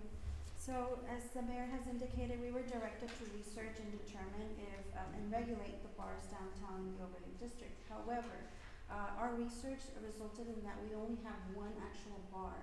The other locations or businesses are mainly restaurants that have the bar as an accessory. It is conceived or perceived that some of these businesses are in the process or are proposing to actually close the restaurant down or minimize the restaurant food sales and actually use the bar for the later times in the evenings, close to, for example, say 8 to 2 o'clock in the morning. So when we researched this, we were researching the food versus the alcohol sales on each either restaurant or bar. We have identified that we have no data that constitutes how much alcohol is being sold in these restaurants. So that is something that we want to go ahead and propose with or suggest with the SUP that would also help us determine or regulate the sales of alcohol. And in SUP, as you all know, when we present them to the city council, we indicate the conditions that are set for those SUPs as far as bars are concerned. But none of them regulate or include the data of the sales. So if there is something that we can hold true to these SUPs while trying to obtain the sales of food versus alcohol in restaurants, whether it is in the overlay district or outside the overlay. So our research, this was the purpose and intent for more alcohol sales to create specific standards for alcohol sales in downtown and add new standards designated to enhance, or the standards that would help keep the downtown overlay what its initial purpose is to enhance and revitalize it. The proposed downtown bar overlay zone to create a standardized process for bars would improve efficiency, support downtown development, improve and enhance downtown, and ensure public safety. If we look at the definitions of a restaurant and a bar, a restaurant is where at least 50% of the sales is for food and non-alcoholic beverages. Now, like I said, some of these restaurants have a bar, so if they were actual bar, in order to determine if the restaurant is an actual bar or an actual restaurant, it's depending on the sales of alcohol versus food. A restaurant will have at least 50% of sales for food, and a bar will have 51% of sales, more sales for alcohol.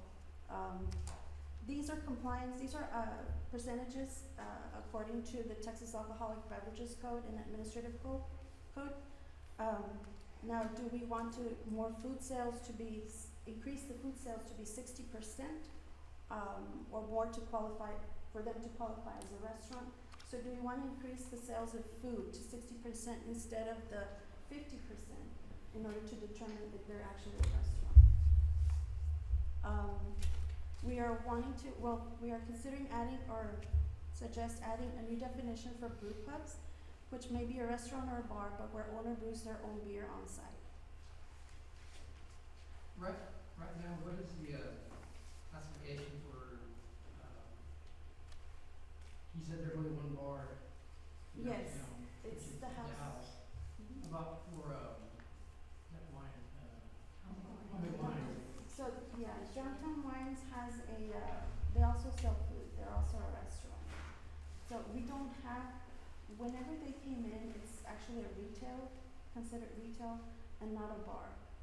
Because when they came in to submit their application, or they were considered a retail store that sells alcohol, not actually, any type of bar where the alcohol is served on the premises. What about Patrick Clay's? Patrick Clay's, so Patrick Clay's is considered also a restaurant, and their bars and accessory. What about Even- the hamburger station? I'm sorry? The hamburger station? The hamburger station is considered a restaurant as well. Yeah, because most of them come in as restaurants and they indicate that they're a restaurant, that their whole sales is gonna be coming from food, then they would be classified according to the Texas code as restaurants. At this point in time, we don't have any way of knowing that that in fact is the case. Correct, we don't have anywhere known. Now, the only thing that was suggested, and I will, go ahead and note it later, is that, they would, submit their sales, report to us. But we have to, in other words, we have to, add it as a condition to their SUP, to their specific use permit. Would that be a legal thing, Mr. Jones? Will we have to have an ordinance for that, Mayor? I mean, we're just asking. I believe we probably would. Well, there's two ways of doing it, in the staff recommendation. Okay. I may be getting ahead, I'm sorry, whatever. Okay, and as the overlay is concerned, we want to question, should renewals be every 1 or 2 years? Now, bars normally have a specific use permit only for certain zoning districts. The downtown overlay does not, restrict or require an SUP to have a bar in the location. The way the overlay was, designed was that it doesn't specify a specific area for bars, it just says retail commercial.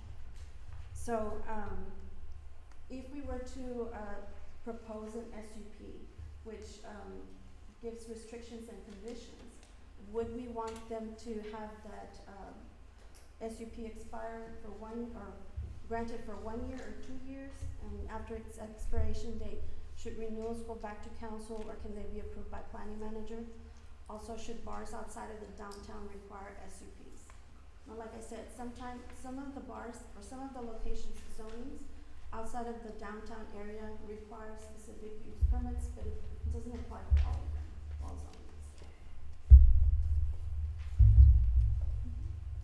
So this is the part where basically is you can do it through an ordinance, or come to the council, or you can do it with the planning manager. And just set the standards.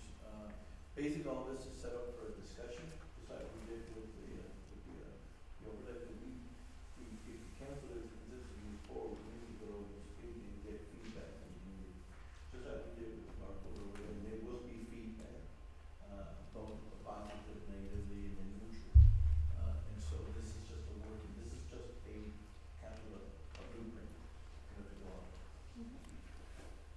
And as far as the zoning chart is concerned for the zoning ordinance, we would indicate bars may be approved as a specific use permit subject to complying with certain regulations.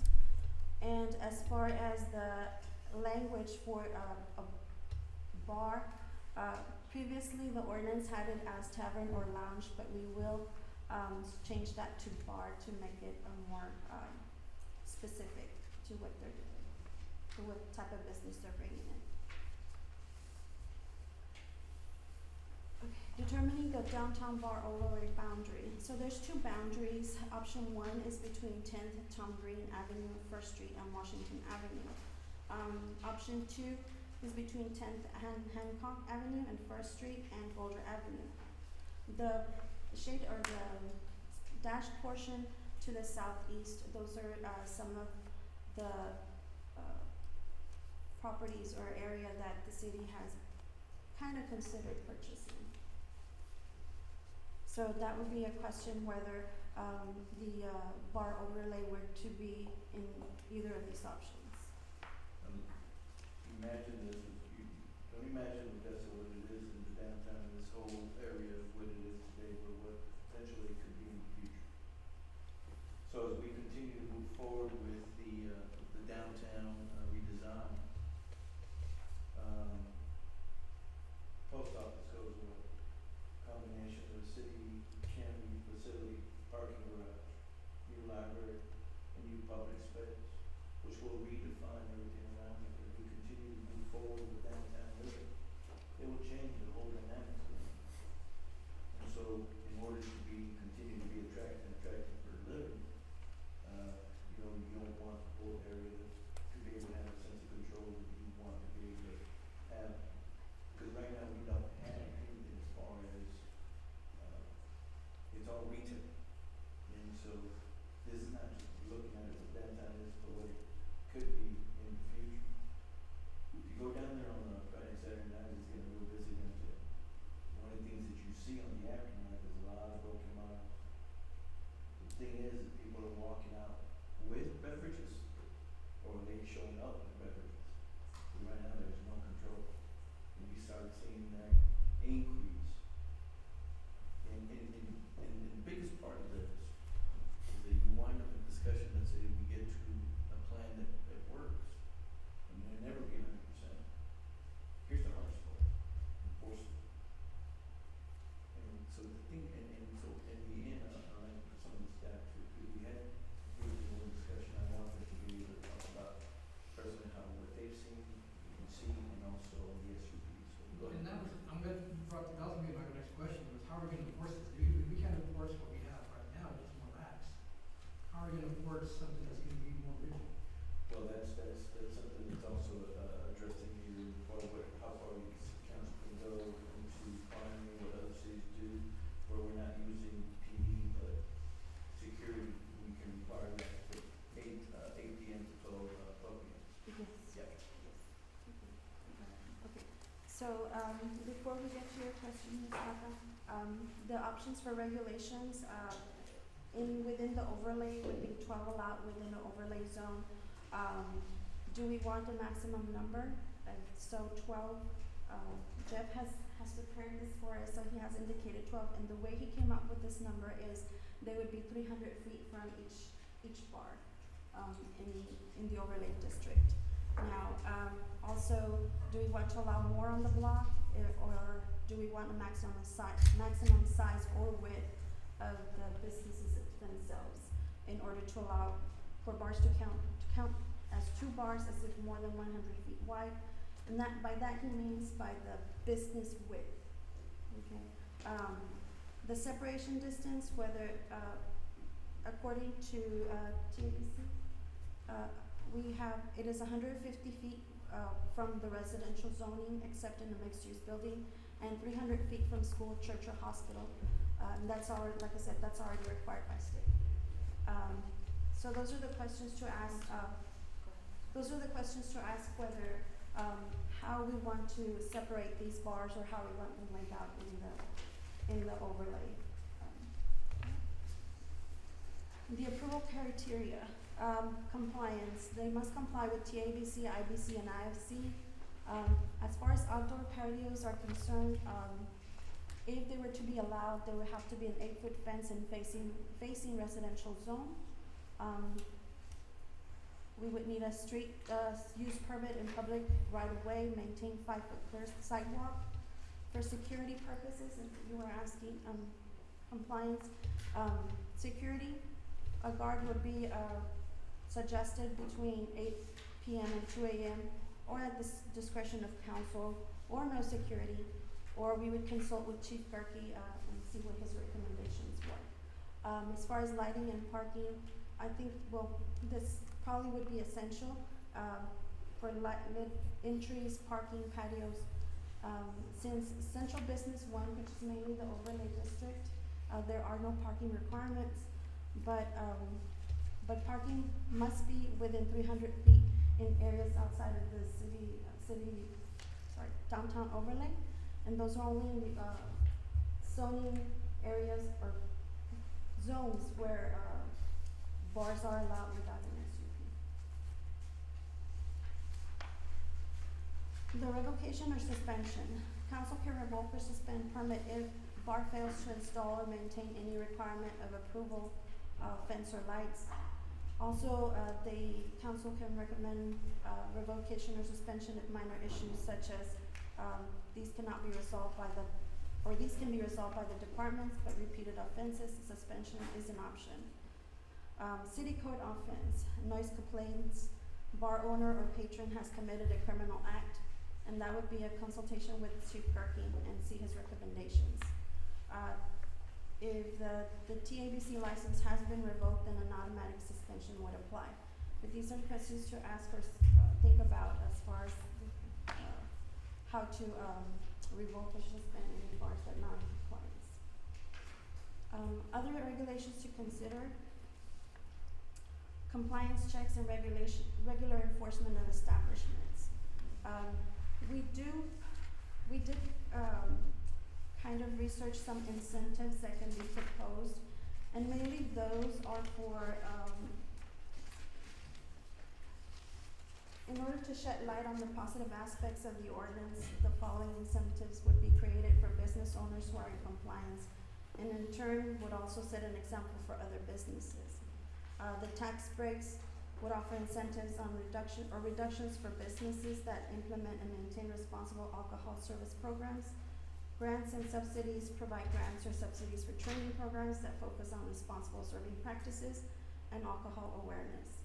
And for training programs, offer city-sponsored or subsidized training programs for business owners and employees on responsible alcohol service, including recognizing signs of intoxication and preventing underage drinking. Your question? Appreciate it. One of the things is that this is, I want to introduce it, this is an introduction. This is not set in stone, and so we want for everyone on council to absorb it, have discussions. We wind up putting it back on a third day for a work session, discuss it further, if everybody's absorbed it, and then move forward to see if we can have town hall meetings about this.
permits, most of the time that we send them, where we take them to, present them to city council, they've already gone twice to planning and zoning commission.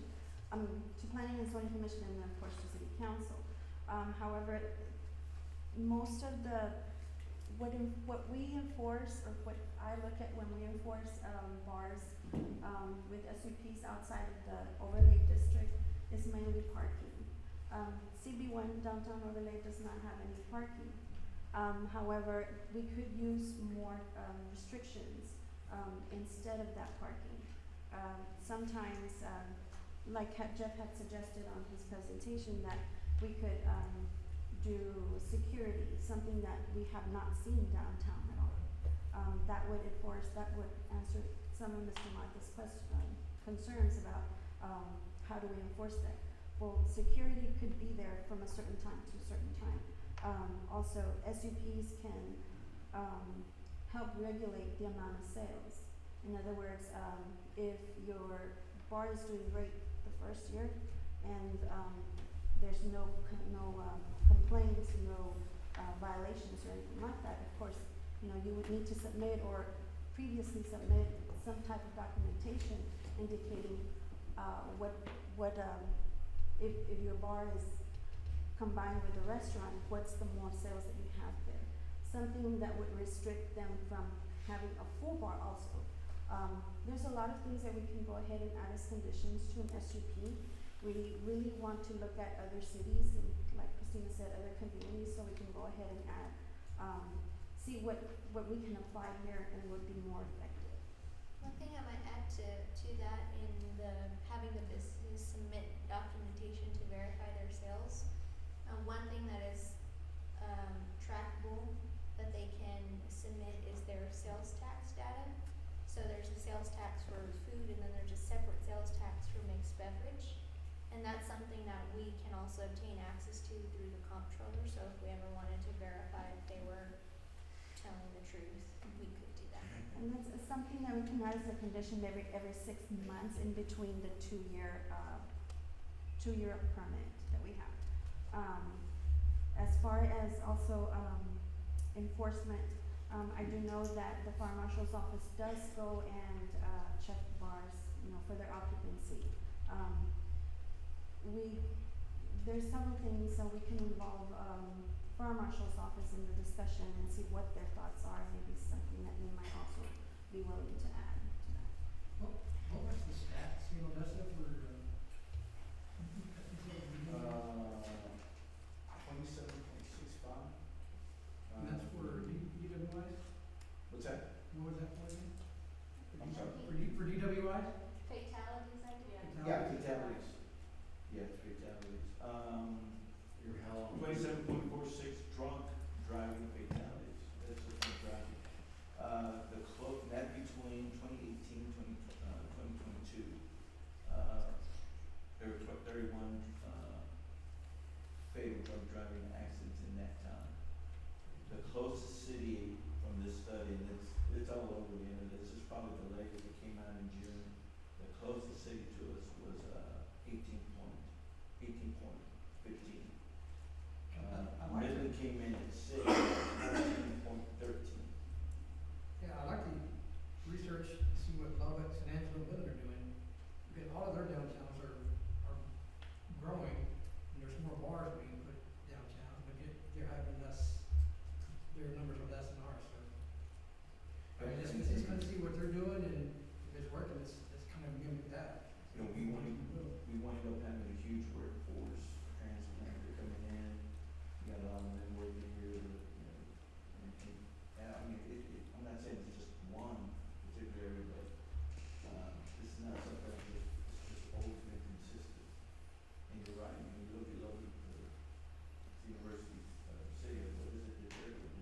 I think there was some concerns about that, you know, that in Lubbock we have security in some places and stuff like I that. think Jeff had mentioned that San Angelo had something It's similar. natural, yeah, that's another, mistake there, so, I don't know, I mean, the thing is though, is that, want to introduce it, start a conversation and just go from there. And just get feedback and thoughts and start talking about it, see what we want to do with the presentation, later down in the work session, and then go around to see if there's interest to move forward or concerns.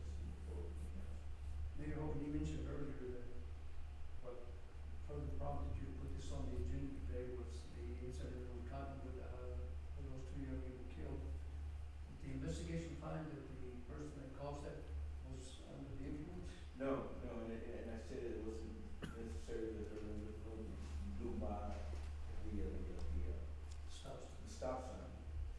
But, but it was, regardless of what happened, when I mean, this one's, There's there's a loss of also life. driving, but there's also distracted driving. And distracted is, fiddling with the radio, looking in the back, there's a lot of, looking at your phone. And so, but the thing is that this is something that we as Odessa don't want to be number one. And, people say, well, Middleton's six, well, I still wouldn't want to be six either. And so the thing is that it could be any of us, it could be people that we love. But not having a discussion is also not, it's just not doing anything. We just need to start having a serious discussion because this is not going well.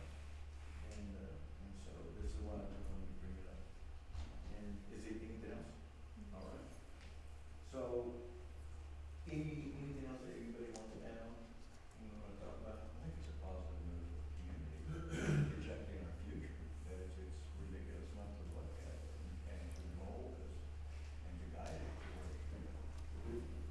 There's kind of studies across the nation, cities that are experiencing this, and they've had these quality life discussions. They look at their corridors, they look at, placements of buildings close to, huge arteries, and is that a common